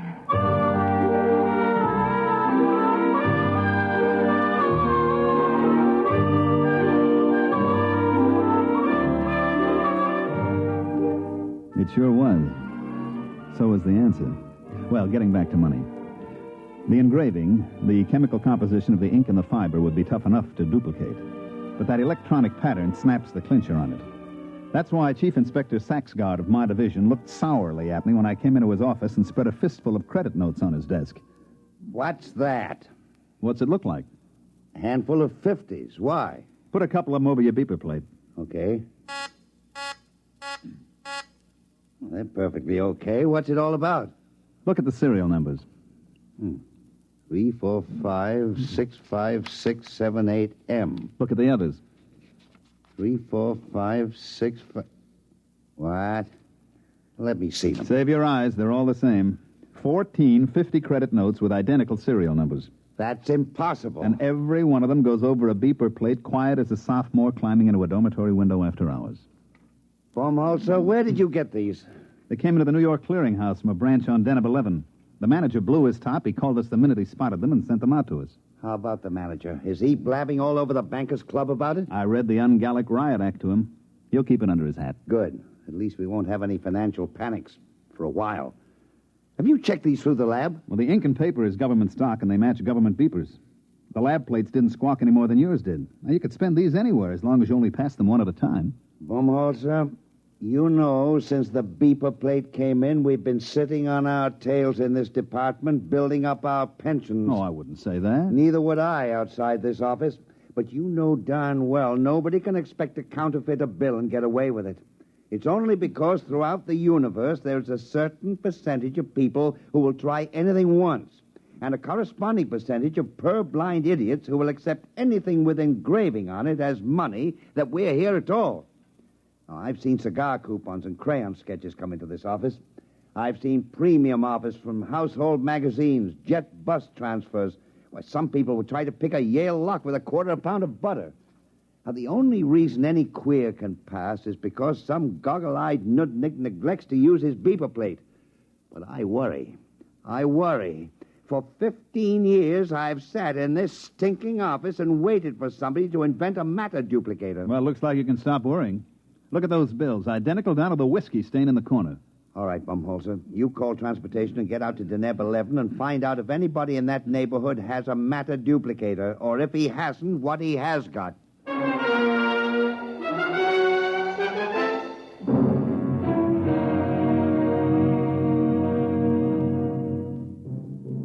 I picked up the department shuttle to the satellite and made fair connections up to Deneb 11. It's a 4-day run on drive, and I get free fall 6, so I was glad to hit the port in Glub, which, so help me, is the name of the only city on the place. Deneb 11 is what we call in the department a mud ball. It's a jungle world with an atmosphere like a swatch of Harris tweed. I was smoking a cigarette when I got off the shuttle, and the air I pulled in made the smoke taste like well-decayed leaf mold. I was wringing wet 2 minutes after I left the air-conditioned port. I noticed the local costume would get you arrested on any beach in the galaxy, but it didn't matter since there's nothing titillating about pasty skin dripping with weary perspiration. I checked in with the regional office and found the resident agent tinkering with his air conditioner. Hi, Baumholzer. You know anything about the sealed power pack on this condenser? Yeah, if you keep banging at it like that, you'll crack the seal on the atomic shielding, and your posterity will thank you. 3 heads at a time. Oh, I guess I better not fool with it. Now, take off your pants and pull up a chair. I don't mind if I do. Is it always this humid? Oh, no. In the hot season, it's worse. I'd send for a replacement part, but the fax line isn't too reliable.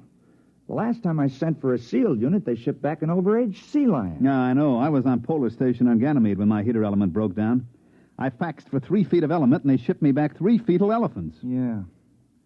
Well, I suppose you're here about the queer bills, huh? Yeah. Got any lines on it? Well, my orders are to lay off and let the central office handle it. Be my guest. Any ideas? No. Where do you figure to start? Well, this is the only city. I'll have to check it out. Have you got a list of authorized beeper plates? Somewhere. Let's see here. Oh, look out. Why? There's a whittle fly on your arm. Hey, how does a thing that size get through the filters? Insects on denim are tricky. This one is a non-filterable virus in the larval stage. Then it blows up to this size. Carve his initials in your arm if he gets a good bite. That's why it's called a whittle fly.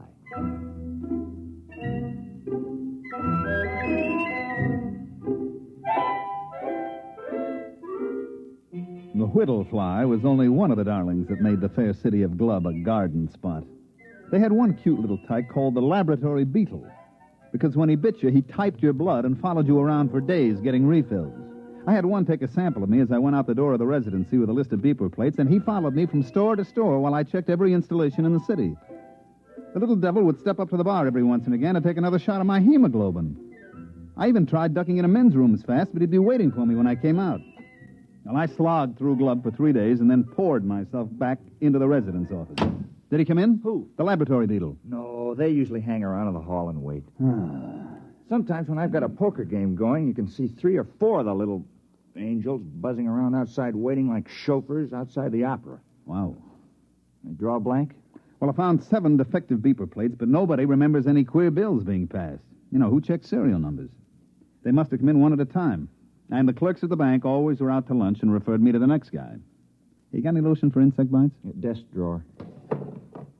In a way, the beeper plates make it tougher. Nobody even looks at the bills anymore. Just throw them over the plate, and if no bells ring, it's okay. Well, how about the other angle? Matter duplicator? I checked invoices and purchase records. Nobody's been buying electronic parts that can't account for every tube. I thought I had something. One fellow bought 12 of those giant lithium cathode tubes, but it turned out his wife was having them wired as lamp bases. Well, I better be going. I hate to keep my little insect friend out there in suspense as to cocktail time. You got another lead? Yeah, I found a bar that makes a Tom Collins with real lemon juice instead of battery acid.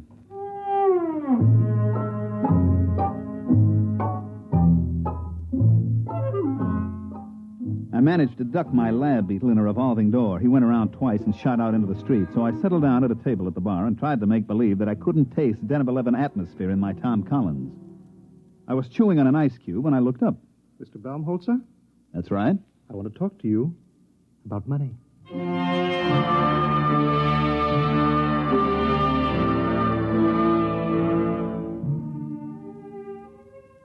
He was a terrestrial, but he'd been on Deneb a long time because he was wearing the native garment about the size of a 5-pound sugar sack. His hair, which was potato field gray, was arranged in the old-fashioned Presley style. You know, the ancient long sideburns, duck's tail in the rear that vice presidents wear in family-style banks. His ears had little bits of bone stuck in them, and his eyebrows wandered all over his face, and he stood about 6'8". Well, I waited him out, and presently he spoke up again. You are the same Mr. Baumholzer who's been going around asking all those questions about duplicate ungallic notes? That's right. Can I help you, Mr. Munger, Duodecimus Munger. Now, this bid's fair to be fascinating. I was under the impression that my mission here was just a wee bit on the secret side. There are no secrets in Glub. Now, won't you pull up a chair, Mr. Munger? I'm afraid I haven't time. Well, join me in a drink. Are you really the Mr. Baumholzer that's working on this case for the Treasury Department? Yeah, sure. Hey, you're not the fellow that's turning out these duplicates, are you? Well, as a matter of fact, I am. What? And don't move. This is a Power 30 Mistral coagulator I have. Look out with that thing. You've got it pointed at my head. Yes, I've got it set on high charge. It will fuse your brain solid. What else is new? Now, Mr. Baumholzer, stay right behind that table. Now, let's not make any rash decisions now. Well, I can't very well see how I could let you live. Oh, come on. Try. All right, now drop the gun. I'm afraid we'll be collecting a crowd. Give me that. Don't try to pick it up. I won't. I had something completely different in mind.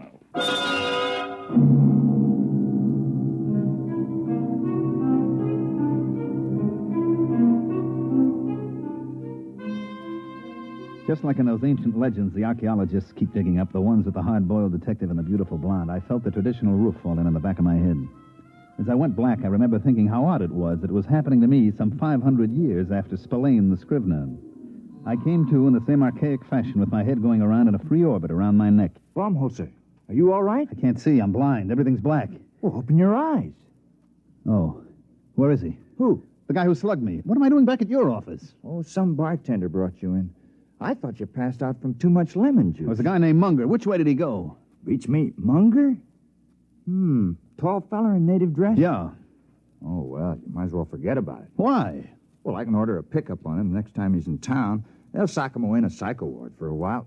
Forget it. Look, I am not an old lady calling up complaining that the nasty delinquents are teasing my cats. That Munger's tied in with the queer. Him? He said he was the passer. Well, that can't be.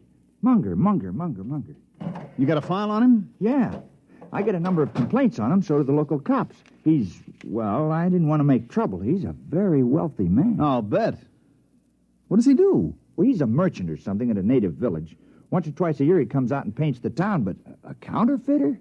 I would like to talk to him again with the Mistral in my hand. He had a Mistral? Well, that's a violation of a municipal ordinance. You're supposed to check him at the quarantine Look, gate. I'm not investigating parking tickets and violations of the anti-noise laws. This is a counterfeiting case. Now, do you know where I can find him? Well, he's probably gone back to his village. Where's that? Out in the jungle. All right, get out your rubbers, friend. We're going out after him. Suppose you fill your bathtub full of mud, build a fire under it, turn on the shower, and crawl in and wallow a little. Do that, and you've got a fair idea of the Denebian jungle. I went out with Hall, the resident agent, and we started off. Stick close, Baumholzer. Visibility is about 10 feet. I'll eat everything I can see within 10 feet. Ow! What happened? I walked into a tree. Help me up out of the mud. Hours. The rain was so thick I didn't see the trees until I bounced off of them and sat down in the warm mud. I reflected as I struggled to my feet what a terrible waste. In the beauty salons of Charles of the Ritz Asteroid, ladies from all over the galaxy paid thousands of credits for hot mud baths to take the wrinkles out and make their skin smooth and caressable. And here was I getting a much more thorough treatment every time I sat down. They issue a lot of special equipment from department stores, and it all functioned perfectly. My neo-latex galoshes were fine, but stuck in the mud. My Minipower goggles and wipers kept my eyes clear, but they didn't keep me from crashing into every tree. My leak-proof sportsman's flashlight stayed dry as a bone, but powerful as it was, it couldn't light up more than 3 feet in the pelting rain. Paul, the resident, led the way, consulting a compass and a waterproof map, and finally we stopped, and I noticed that there wasn't any rain coming down on me. It's a rain shelter. The natives build them. Kind of them. Well, they're on all the trails. If you go more than a day in the rain, you go punchy from water drumming on your hat. I believe it. Well, now, don't sit down. You'll sink in. I don't know. Theoretically, a broader base should keep you from sinking, like snowshoes. Well, also increases the suction. I'll stand. How far's Munger's village? Well, either 2 miles or 22. I can't read the map very well. Hey, wait a minute. Listen. Well, that's the rain. No. You hear that squelching? Somebody's coming. Oh, yeah. From over there. Natives? Maybe. There he comes. Well, we've got first pick on the shelter. It's a native tradition. First come, first dry. Yeah, there's somebody out there, all right. Who's there? Who is it? A friend of mine, Mr. Baumholzer.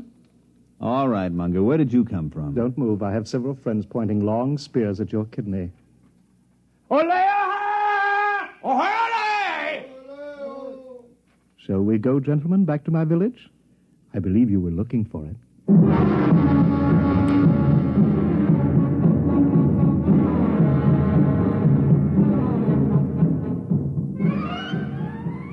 Munger was so intent on me that he didn't seem to notice as Hall sidled off into the darkness, and when he did, he set up a desperate cackle. He had a few of his fraternity brothers chase down the trail with spears waving wildly, but they came back murmuring some kind of a Choctaw, which seemed to carry the implication that Hall had gotten away like a big-bottomed turtle. Well, Mr. Baumholzer, your companion's action has saved your life for a while. Yeah, he'll bring back a platoon of Marines, and they'll reduce that village to a bullion cube. We'll just have to hold you as a hostage in case help should arrive. Thanks. At any rate, shall we get back to the village?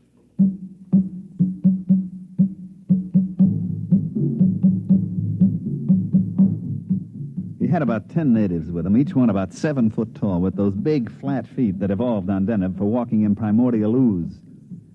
They were dressed in the standard native loincloth with matching accessories, namely 10-foot spears.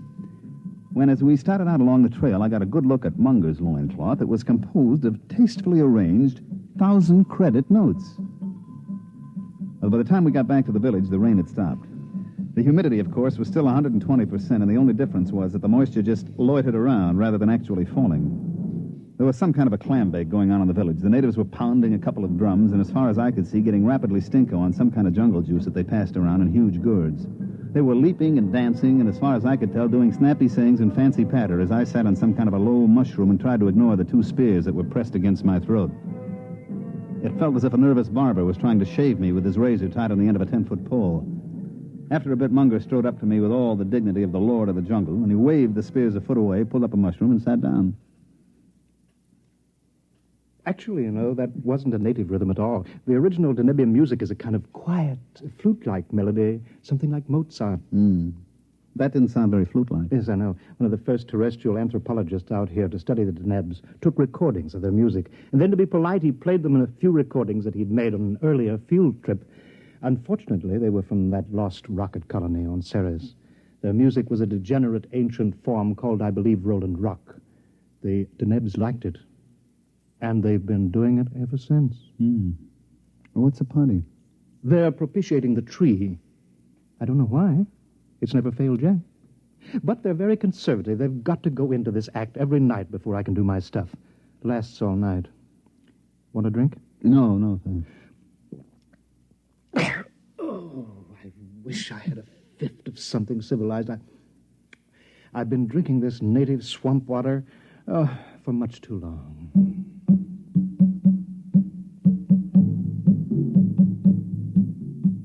He was right. They kept it up all night, and I sat trying to figure out in which hut Munger kept his machinery to make those duplicate bills. Finally, the weak light that passes for dawn on Deneb came up, and the natives quit hollering. Let's go, Baumholzer. I hate to keep a man in suspense. You're curious about those duplicate bills. Well, now you're going to find out how it's done. Well, it's good of you to show me. I suppose your theory is that I'll never live to tell about it. That's very sensible of you. I like a man who can face facts.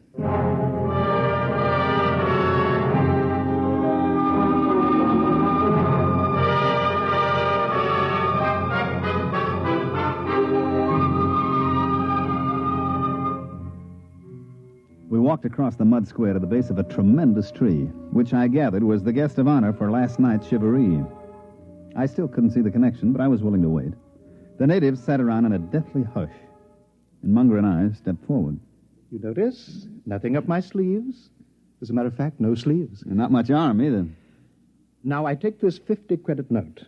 Care to examine it? Oh, I've seen it, and 14 others like it. Yes, I only use a 1,000-credit bill when the natives need new loincloths. These 50s are a lot easier to dispose of. Oh, I don't know. I traced them to you. But that was a mistake. One of my contacts got a little greedy, spent too many bills in one place. All right. Now, I used to have the natives make a loud noise, but I'll use your gun instead here. You see, I take this bill, folded, so, and so, and so, and there. What are you making a paper plane for? Just watch. I raise the note in one hand, I aim at the tree, and I fire your gun up in the air. Like this.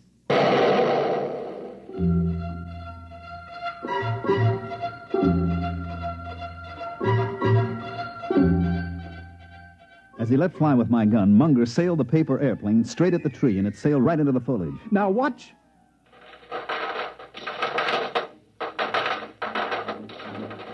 The bill came sailing back out of the leaves, and right behind it came another one. And then the air was filled with paper planes. Squadrons, wings, armadas of paper airplanes, each one made up of a folded 50-credit note. They sailed out over the whole village, and Munger set the natives to collecting them and bringing them back. There you are. There'll be several thousands of them. Look. Genuine. Absolutely genuine. And I suppose they'd go over a beeper plate without a tinkle. Startling, isn't it? Protective mimicry. Yes, precisely. You know, I discovered this tree 6 years ago while I was attempting to evade the clutches of the law on a confidence rap. I swung an axe at it to blaze a trail, and 50 axes came bouncing back at me. Well, I never heard of any plant developing mimicry to this extent. I know some plants and animals assume dangerous life forms as a camouflage, but this... Mm-hmm. Well, I'm not a botanist. All I know is that you scare the tree with a loud noise.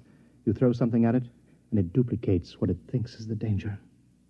Well, speaking of danger, it doesn't look as if your colleague is bringing any help. Oh, I'll miss your company. Interesting. You'll be shot with your own gun. Now, look, Munger. Don't wriggle. I hate a moving target. What is that? Looks like the cops, Munger, at the edge of the village. Home holster, where are you? We outnumber them. I'll get you anyway. No. You can't run away from me. I'll shoot.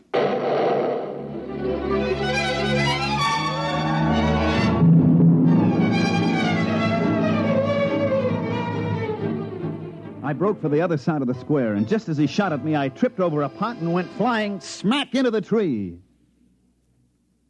Well, that's about it. Here we sit in the spaceport on Deneb 11, and I'm darned if I'll pay our transportation back until I hear that the office is going to okay my expense account. Munger? Oh, he's in jail at New Alcatraz. Once he missed a shot at me, it was all over. After I fell into the tree, he didn't stand a chance against us. That's right. Us. All 168 of me. Right, Ed? Right.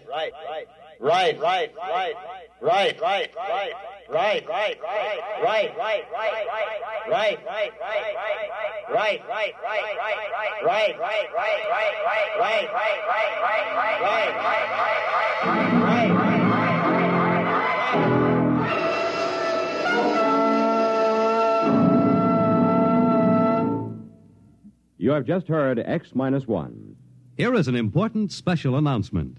In appreciation of bringing adult science fiction to the listening audience through the medium of this program, X-1, Galaxy Magazine wishes to make the following free offer to our listeners.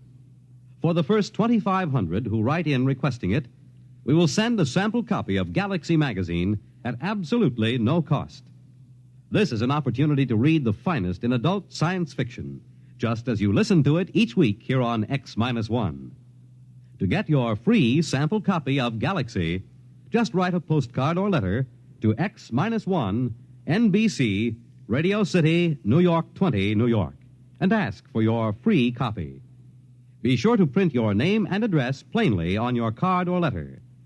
This offer can be made only once, so if you want your own free copy of this leading science fiction publication, be sure to write without delay. Here is the address again. Write to X-1, NBC, Radio City, New York 20, New York. Your sample copy of Galaxy will be sent to you without obligation of any kind.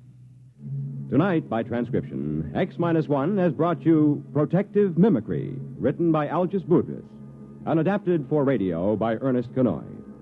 Featured in tonight's cast were Mandel Kramer, Terry Keane, Charles Penman, Dick Hamilton, and Wendell Holmes. This is Roger Tuttle. X-1 was directed by Daniel Sutter and is an NBC Radio Network production.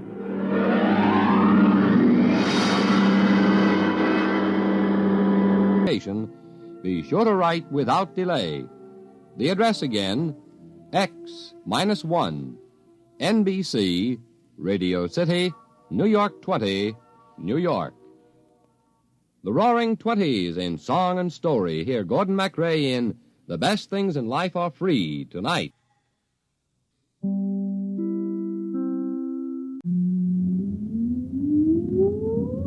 Countdown for blast off. X-5, 4, 3, 2, X-1, fire.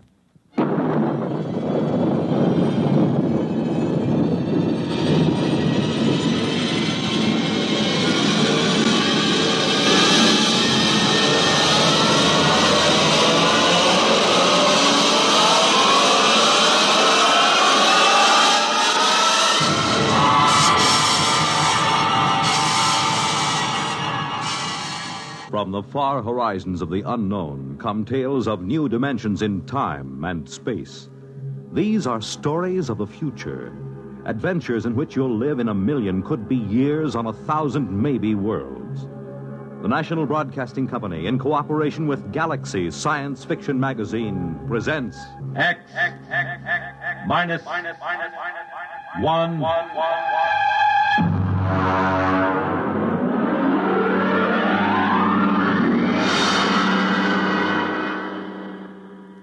Tonight, Field Study by Peter Phillips.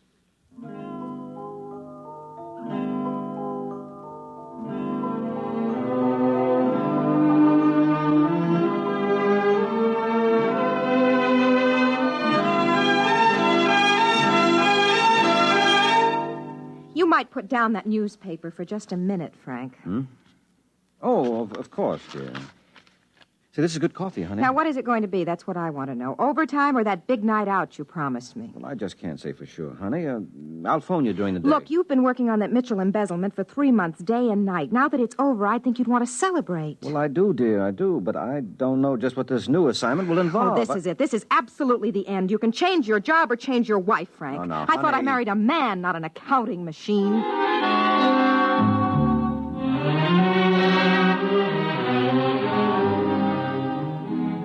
I guess I do seem like an accounting machine to Betty sometimes. Maybe she should have married a different kind of guy. Someone who likes to go out dancing and to parties all the time. And who has some kind of romantic career. The quiet life she had with me made her tense and nervous. No, more than that. Neurotic. Actually, the work I did was rather interesting, although she didn't feel that way about it. Being an investigator for the accountancy branch isn't exactly like being one of those detectives as smart as Einstein and as tough as Marciano, but we do get into some unusual situations. And now there was this new assignment the chief had given me. All I want you to do is see him, Frankie. You can be normally curious, but that's all. If you question him, make it simple. And if he gets cagey, cut it out. You're not going as an agent. You're just an errand boy. Take what he hands out and bring it back. Get on it right away.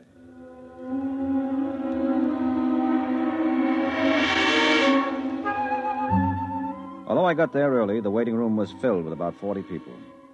40 people who seemed to have everything from Parkinson's disease to muscular atrophy. In 40 years, I'd never had anything wrong with me but a postnasal drip, but I was prepared with the symptoms of an obscure ailment. I didn't have an appointment, but I had hardly sat down when the receptionist came over and ushered me into the office. I'll be with you in just a moment. Please sit down. Thank you. This is good of you, Doctor, but I was perfectly willing to wait my turn. Oh, I'm entitled to use my own discretion. You're an interesting case. And please don't call me doctor. In the healing profession, that title's reserved for those who have taken the Hippocratic Oath. My name is Trancor. Mm-hmm. You said I'm an interesting case. How do you know about my case? You've never seen me before. My receptionist has intuitive diagnostic ability. Now, what are your symptoms? It seems you should be able to tell me. Well, let's say the recital is part of the treatment. But if you'd rather not bother, just take this capsule in water. But this is ridiculous. How do I know? You don't. I make no claims. You can take the capsule or leave it. How many tokens, how much money do you have with you? Now, listen, Doctor. No, I'm not a doctor. How much? Oh, about $50, I suppose. Well, give me $25 for the capsule, which you take on faith. If you take it, well? All right, I'll take it.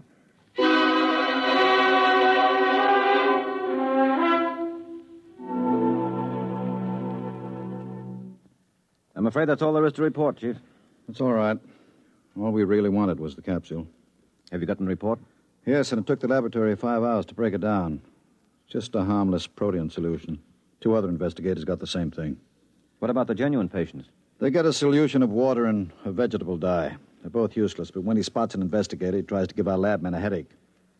Well, if he prescribes useless medicines, can't Trancor be booked for fraud? Oh, he doesn't make any claims for the blaster thing. How come he's on our level? Why the accountancy branch? Could be anybody's case. But every time a direct law enforcement agency has tried to investigate, the man has disappeared.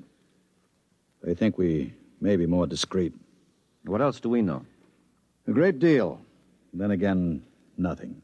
We have reports from law agencies and medical societies in London, Paris, Berlin, and Prague. Oh, that reminds me. Miss Hance, please ask Sir Greville to come in now. He sets up in business. Word of his cures gets around, he becomes a sensation, and then disappears. Thank you for waiting, Sir Greville. This is Frank Pake, who will be in charge of our investigation. How do you do? Frank, this is Sir Greville Gray, chairman of the English Medical Association. How do you do, sir? Suppose you tell Pake your own experience with Trancor, Sir Greville. Well, after conferring with my colleagues in other countries, I managed to have an interview with him when he set up shop in London. He's an impudent little devil, called me the chief witch doctor. When I said we'd prosecute, he flatly denied that he practiced medicine at all. What about the capsules? He said he simply offered the capsules because people expected something material. He said it made no difference whether they took them or not. In a word, he disclaims everything, even success. Perhaps legally he's in the clear. You mentioned his success. Do you credit him with success? I think he's a faker and a fraud. But some reputable doctors report that their own patients seem to have been cured of advanced leukemia, peritonitis, and appendicitis. That's why we must investigate these fantastic rumors as a professional and public duty. Well, just what do you want me to do, Chief? Find out all you can. Have him watched. Check with patients and stay with it. He may disappear at any time. This is a fine time for an assignment like this. My wife is about ready to get a psychiatrist or another husband. I'm sorry, Frankie, but you're the only one I can trust on a thing like this, and it shouldn't take long. Okay, Chief. You have a cigarette? Mine seem to be all gone. No wonder. You smoked half a dozen while we've been talking. Here. Thanks. I guess I do smoke too much. Probably what causes this post-nasal drip. Say, that's funny. What? My head is cleared up. My nasal drip is gone. Since I saw Trancor this morning. Yeah? Oh, it probably cleared up by itself. But I've had it for years. Well, I hope you're right.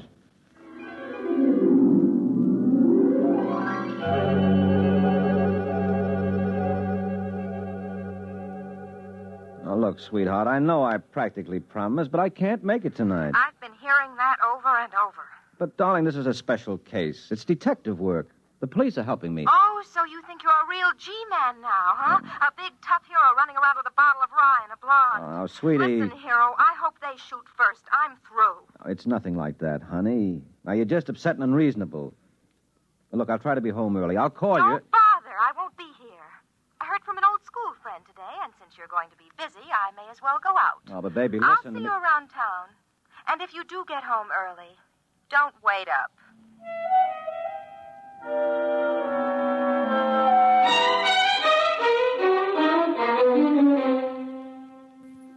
I was alone in the office all evening, thinking about Betty, thinking about Trancor. I remembered Betty's crack about a bottle of rye, so I called the liquor store and had them send up a pint. Every now and then I got a call from a detective saying they were still watching the office. Then there was a call from another detective saying that he had picked up Trancor at the entrance of the office building and trailed him to a hotel just off Broadway. I took down the number and was about to leave when the first detective called again.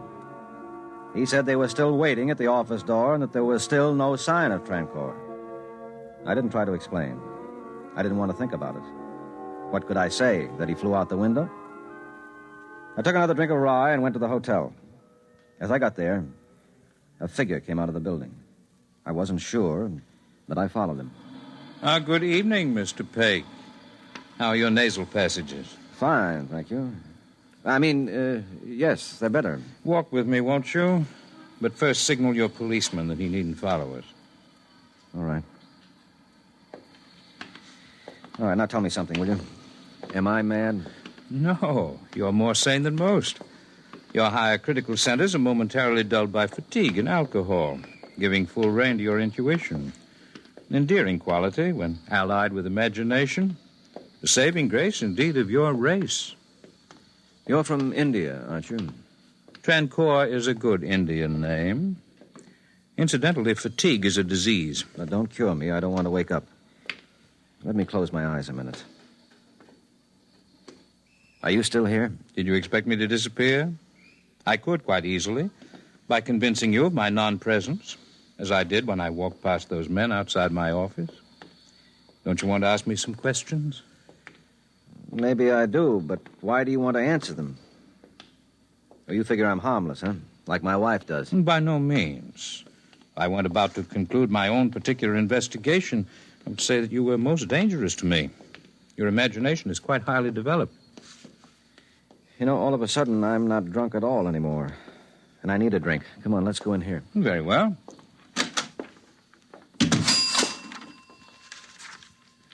A double rye, please. The same. Oh, just leave the bottle.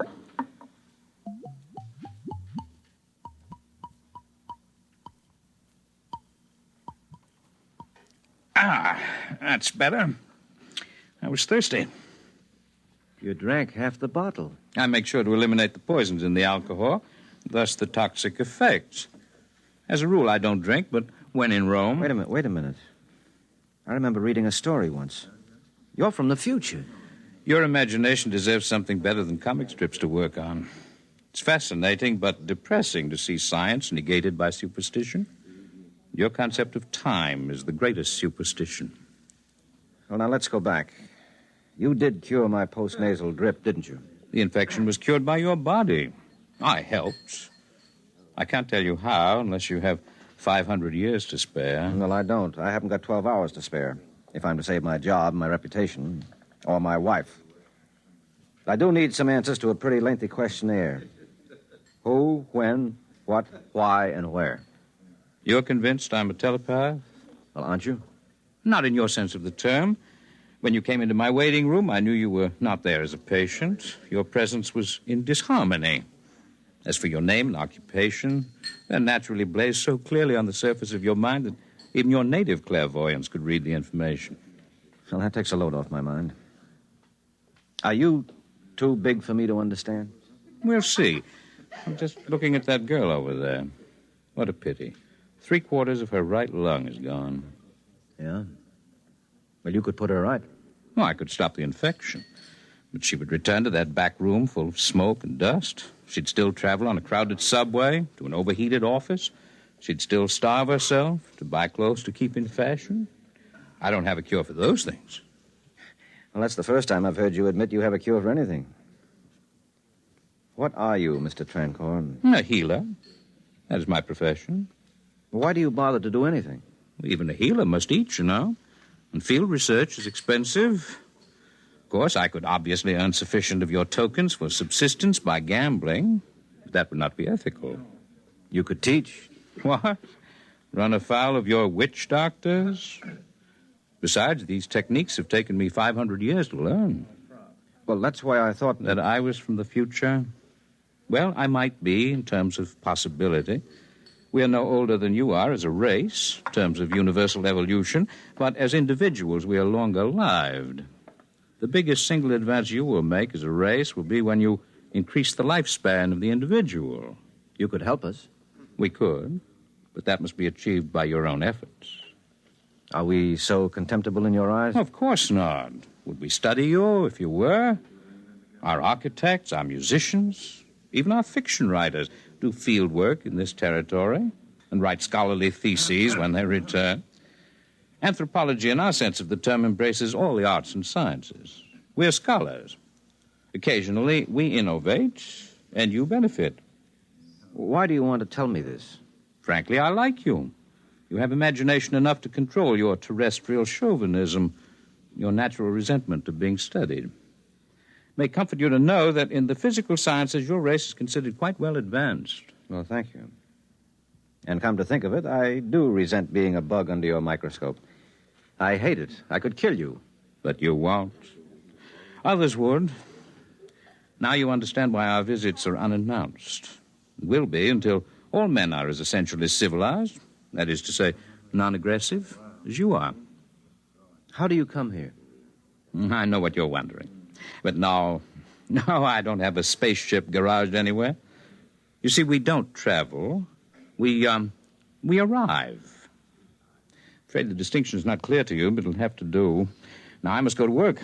I have only 8 hours. Will you be my guide? What do you want to see? The city at play in the pre-dawn hours. I think my wife would suit you better in the role of a guide. She's playing pretty hard right now. This situation makes you unhappy?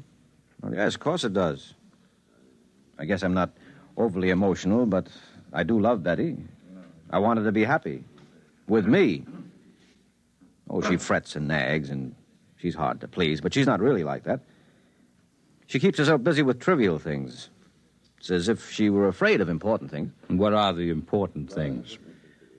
Well, I don't know exactly. Helping people some way or other, I guess. You have any idea where your wife might be? Well, there are a couple of nightclubs she likes. Could we go there a little later? No, don't worry. I promise there'll be no unpleasant consequences if we meet. But now, let's get going.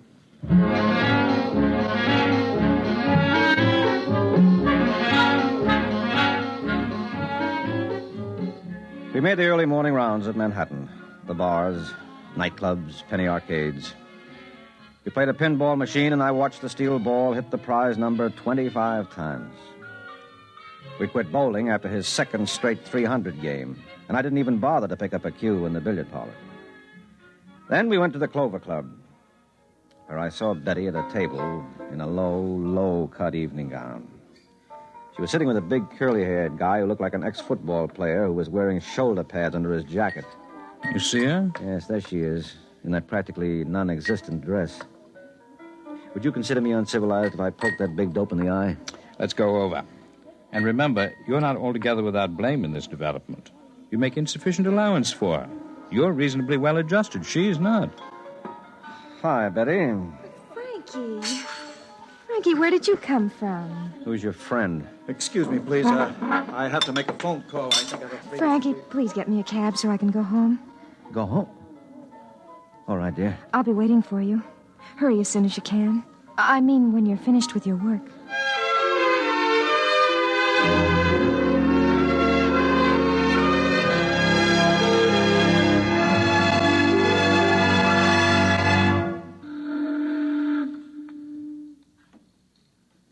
It's beautiful here, watching the lights on the river. How do you feel? My head is clear, but I'm a little drunk from the neck down. It's like a dream. I wish sometimes I could escape reality so easily, by imparting to it the patina of a dream. You can all do that. I almost envy you. Look, the dawn is coming up. The stars are fading. Yes. It's time for me to say goodbye, Mr. Pake. Can you at least tell me which star? You haven't seen it or named it yet. Promise to take care of Mr. Trancour for me, won't you? Make sure that he gets safely home. Find his address in this pocket.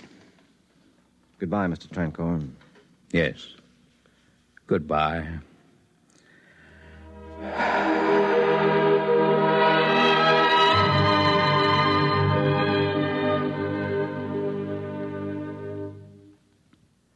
That's the way it happened, Chief. The body collapsed in my arms there on the bridge. When it came to, the man was Chandra Trancour, a second-rate doctor who disappeared from Madras 10 months ago. How do you expect anyone to believe that?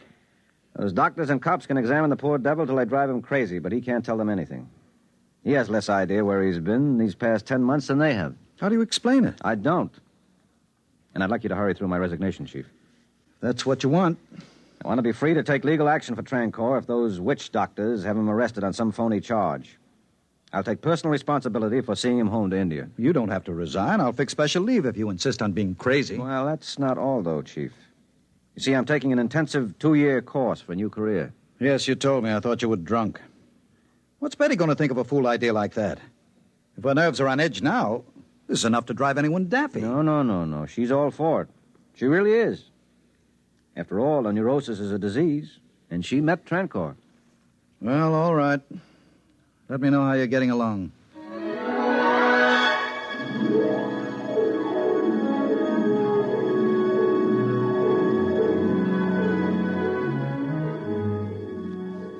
A letter from Pake, Miss Hance. From the Mabello Medical Mission, Upper Congo. It's been 3 years since we heard from Pake. This is probably the most backward tribe mentally and physically in all Africa. Some trouble with the witch doctors at first, but they're beginning to trust me, with Betty's help. The women here love her, and she finds the tribal customs fascinating. Watch out for my name in the Anthropological Review.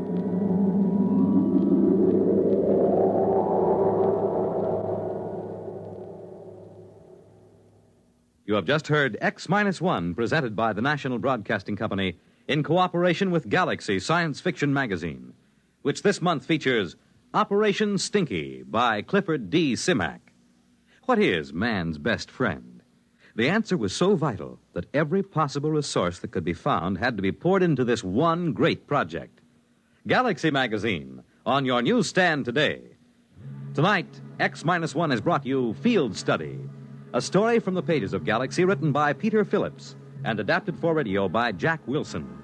Featured in our cast were Terry Keane, Les Damon, Santos Ortega, Alfred Shirley, and Kermit Murdoch. Your announcer, Fred Collins. X-1 was directed by Daniel Sutter and is an NBC Radio Network production.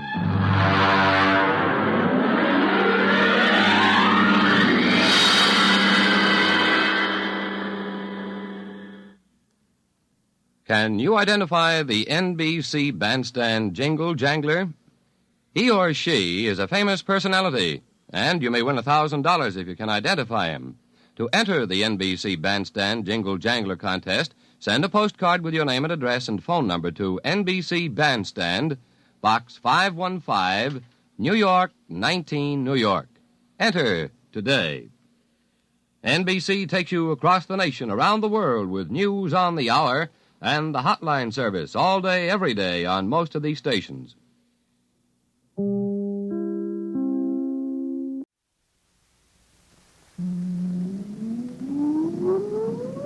Countdown for blast off.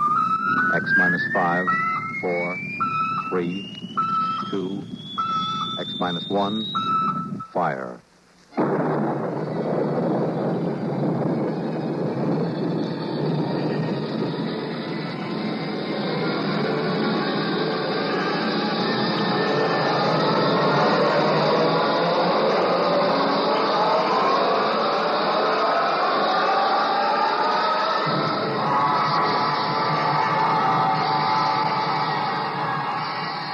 From the far horizons of the unknown come tales of new dimensions in time and space.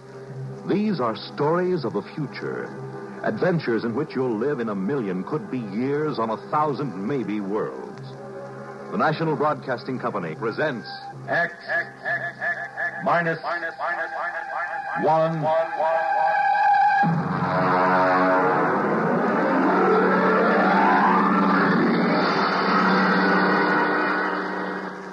Prime Difference. But first, hear this. This is Bill Goodwin. You know, someone once said humor is the true democracy. And that's why we Americans can smile when we tell the stories of the legendary heroes who helped to build our country's great institutions and industries, like transcontinental transportation. Ever hear of Windwagon Smith? Well, in the early pioneering days, most of the traveling was done by ox team, and if folks covered 15 miles a day, they were doing good. That's about the time Windwagon Smith showed up with his Prairie Clipper. The Clipper was a wagon without any animals to pull it, but with a sail sticking up from the middle of the wagon. When the wind caught the sail, the wagon took off, and that's where Windwagon Smith got his name. He figured he might be able to cover as much as 70 miles a day with the Clipper, and folks began to figure it might be a good thing when Windwagon pointed out how fast the country was growing and how more transportation was needed to haul people and goods. Then he invited the United States Secretaries of War and the Navy to ride on the Clipper's maiden voyage. But disaster struck. The Clipper got out of control, the Secretary of War rolled out, and the Secretary of the Navy landed in a cactus patch. But Windwagon and the Clipper kept going and never stopped. As transportation grew in America, people all over the country claimed to have seen Windwagon Smith. He was in the pilot house of the first steamboat to sail up the Yellowstone. He held the Golden Spike when the first transcontinental railroad was completed. And when the first transcontinental plane roared out of Kansas City, it was Windwagon Smith, the spirit of American transportation, who waved the pilot on his way.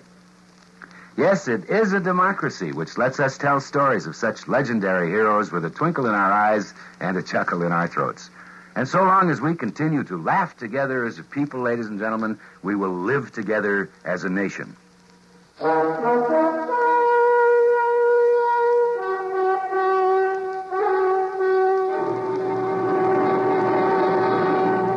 Now, X-1 and Prime Difference. I suppose every guy reaches a point once in his lifetime where he gets 140% fed up with his wife. Understand now, I've got nothing against marriage. Marriage is great. A good red-blooded American institution. Only it's so permanent. Especially when you're married to a woman like Marge. She was a dream to look at. Tawny hair and sulky gray eyes and a shape that could set your teeth chattering. But she had a tongue like a number 10 wood rasp and a list of grievances long enough to paper a ballroom. Why do you always upset me in the morning when I've got a headache? I'm not trying to upset Now, you. you deliberately... I'm trying to have my coffee so I can go down to the office and earn a living. A living. Go ahead. Run away. That's all you've done all our married life. Whenever there's something unpleasant to be faced, you run away. I'd even forgotten what the unpleasant something was. Well, then I'll remind you. It's your own selfish, indulgent nature. Staying out till after midnight when I was here waiting and suffering. I was working. I was at the office working. I know you were at the office, dear. I phoned, remember? Well, then what in blazes? Only you weren't working. Your breath Oh, was... listen. I fired Miss Carver. She was okay, but I fired her for you. It was her last day. We all had a couple of drinks, that's all.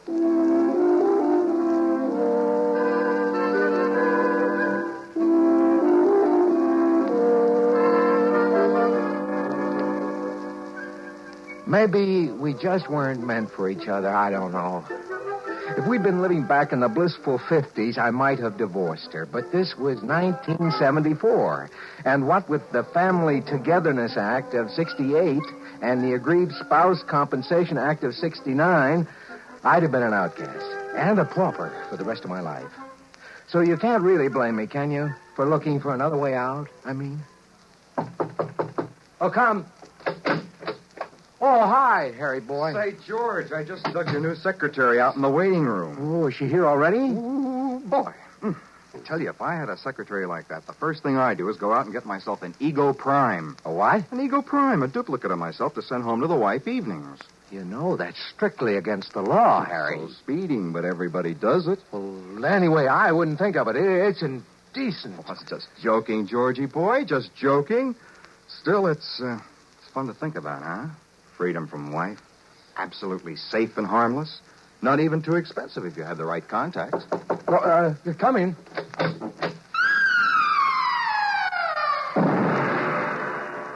Mr. Faircloth? Yes. I'm Jerry Lamont, your new secretary. What'd I tell you, Georgie boy? Harry, if you don't mind, I'd like to get right down to work with Miss Lamont. Excuse us. Why not? Don't forget what we were talking about, huh, Georgie? I happen to know a fellow with just the right contacts for that deal. Yeah, sure. So long, Harry. So long. Miss Lamont. Bye. Well, glad to have you aboard, Miss Lamont. Oh, Miss Lamont is so formal. Mr. Blickendorf called me Jerry when I worked for him. Oh, Hank Blickendorf? Mm-hmm. Oh, you must be the girl he, You must have accompanied him on his business trip to Rio. Yes. Well, he spoke very highly of you. I'm sure we'll get along just fine. Well, I feel the same way. I prefer working for a younger man than Mr. Blickendorf, anyway. When I came home to dinner that night, Marge was waiting with a full barrage. She let me get my first bite of dinner halfway to my mouth and then opened up. Well, I hear you got a new secretary today. Yeah. I also hear she's 5'8" and tapes out at 38, 25, 36, and likes men. That's quite a spy system you've got there. She isn't much of a secretary either. She's a perfectly good secretary. Well, that isn't what Molly Blickendorf said. I don't care what Molly Blickendorf said. Now, where are you going? I have to make a business call. I forgot. Well, I suppose it would be too much to expect you to do your work at the office with that Miss...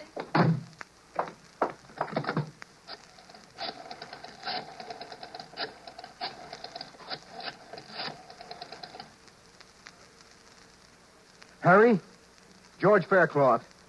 Listen, Harry, you know that conversation we had this afternoon?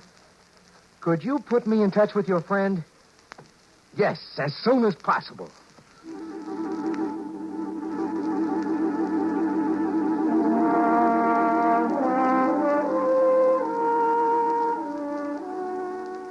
The following evening, I found myself at the door of a dingy office in an ancient warehouse up near 14th Street. A little rodent of a man answered. Yes, brother? I'm George Faircloth. Harry sent me. Oh, yes. Step inside, brother. I've been told you can supply me with... Yes, brother. It might be possible. We get quite a few busy executives who are in a hurry.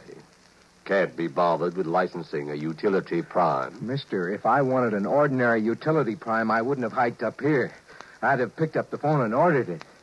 I want a super deluxe ego prime with all the circuits open. In short, a carbon copy of me, George Faircloth. Well, just step back here, brother. Fine. These domestic situations can be awkward. You understand, if the feds find out about this, you're in as much trouble as we are. I'm more worried about my wife finding out. Ease your mind, brother. We've never had one yet. Except for that little shut-off control in the hair behind the ear, these ego primes are identical with living humans. Now, if you'll just step back into the lab and take your clothes off, we'll start.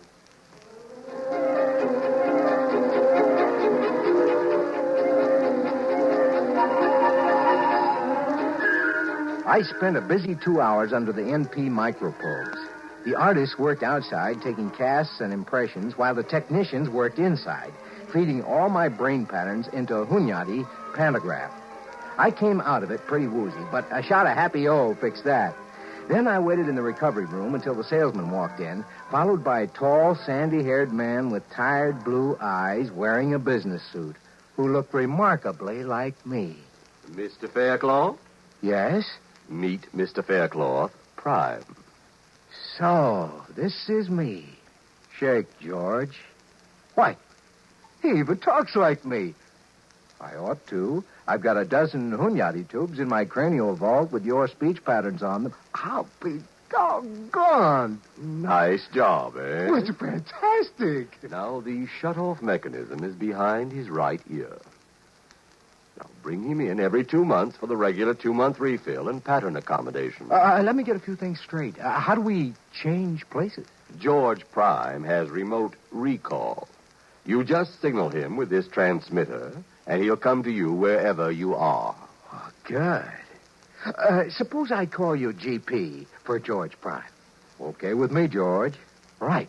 Now, there's the matter of the check. Oh, yes, right here. Yeah, all made out. Good. Well, thank you. And good luck. Okay. Well, let's go, GP. I'd like you to meet the little woman.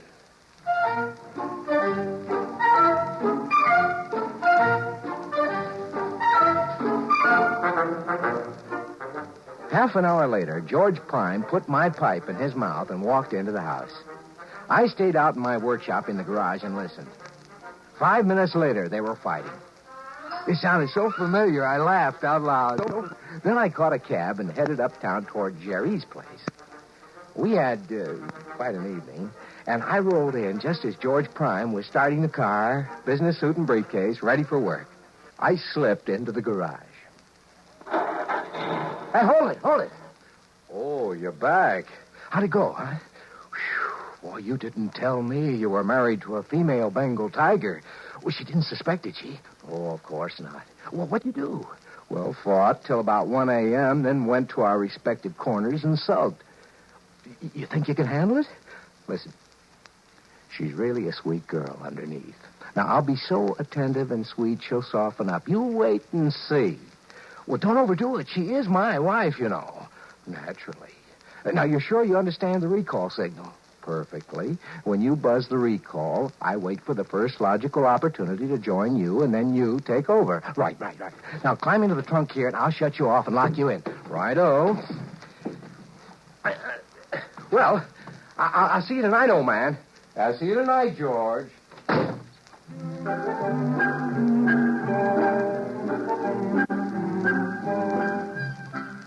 I could go on at some length about my exploits, but I won't. In the end, it was like buying a 3-dimension TV set. After a week or two, the novelty starts to wear off. Well, I got it down to where Tuesday and Thursday nights, I was informally out while formally in. The rest of the time, George Prime was in the box. Well, Marge didn't suspect a thing. In fact, George Prime was having a remarkable effect on her. Oh, that you, George? Yeah? Hello. Oh, you look tired. Have a hard day? Well, now that you mention it, yeah, I did. Yeah. Well, why don't you sit down and relax? I fixed a martini before dinner. That sounds like a splendid idea. Are you all right? I'm fine. Why? Nothing. Well, what are you looking at? Are you? You've done something to your hair or something. You like it? Yes. You know, I've always thought you were a darn beautiful woman. Well, thank you, Mr. Faircloth. You know, you're not so bad yourself since you stopped scowling and snapping. I guess that's a compliment, huh? George, isn't it about time we stopped clawing each other? It's what I've always wanted, Marge. So have I. And, well, you've changed so much recently. What changed? Well, you know, you've been less irritable and more considerate and so much more vital. Oh, you know what I mean. Yeah, yes, I'm afraid I do. George. Yeah? Look, let's have dinner and some wine and spend a nice evening together, like we used to when we were first married. Why, sounds fine. Holy smokes. Hey, what time is it? It's 7:30. Why? Oh, listen, I have to run down to the corner for some tobacco. I wouldn't want to spend a relaxing evening without tobacco, you know. But there's some in your holder. Well, I want something fresh. You chill the wine. I won't be a minute. All right, dear, and hurry back.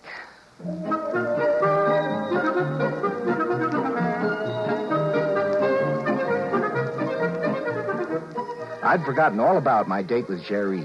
Actually, I didn't want to keep it. The idea of spending a quiet evening with Marge was really appealing for a change. But I had to run over and explain to Jerry, so I sent George Prime in to keep Marge company till I got back, which was about midnight. As I walked down the path, I looked in the window. George Prime was there, and he was kissing my wife the way I hadn't kissed her in years, and she wasn't exactly fighting him off either. I almost wore off my thumb on that recall button before he came out to the garage. Are you there, George? It's me, G.P. Well, it's about time. I'm sorry, old man. Sorry. Look, I saw what was going on in there. Well, you know, old bean, I am a super deluxe model. I should say you are. First thing tomorrow, big boy, I'm taking you in to have your circuits rewired. Look, aren't you being a little overly jealous?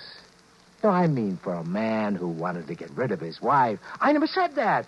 Well, I could never understand it personally. Listen. She's the one who's going to be suspicious if I don't get back there. Now, you give me that dressing gown and you get back in that box.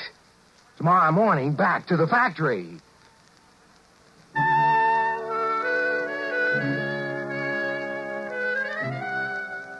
Marge was waiting for me. And one of those flimsy things that I'd given her when we were first married. I must say she looked so charming and lovely that my heart just melted. And still I was overwhelmed with a sense of guilt, and I wanted to tell her what I'd done. You finally got back. I thought you'd never get here. Oh, my, you look ravishing. That's the idea. Marge, listen, I've got to tell you something, and before I do, I want you to know that in spite of the cad I've been, I do love you. I always have. I know that. And you don't have to tell me anything. Oh, this is important. And it'll shock you. In fact, you may never speak to me. I know what you're going to tell me. You mean? About George Prime. Great Scott, you knew. Well, of course, George. Now, you don't think I could be fooled by something out of the lab, do you? You've known all along? All along. Oh, Marge. Then tomorrow morning, we'll send that stuff dummy back to the factory. And then we'll live the way we've always wanted. Oh, yes, dearest. The way we've always wanted. I just don't know where to begin. Then why not begin by just kissing me? I kissed her tenderly, and her lips were softer and more responsive than I've ever known them. Yes, she'd certainly changed. I turned out the lamp. I ran my fingers through her fragrant, tawny hair. My thumb stopped at a little depression behind her ear. And then suddenly, I knew what had happened. It was a turn-off switch, of course. And I, George Faircloth, was now married to Marge Prime.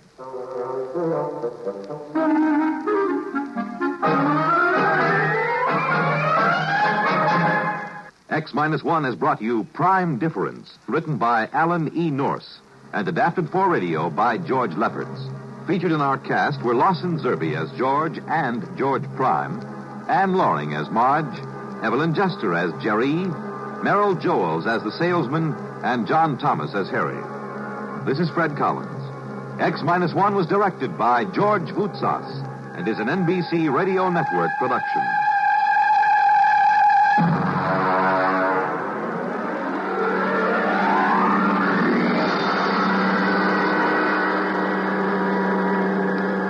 We pause now for station identification.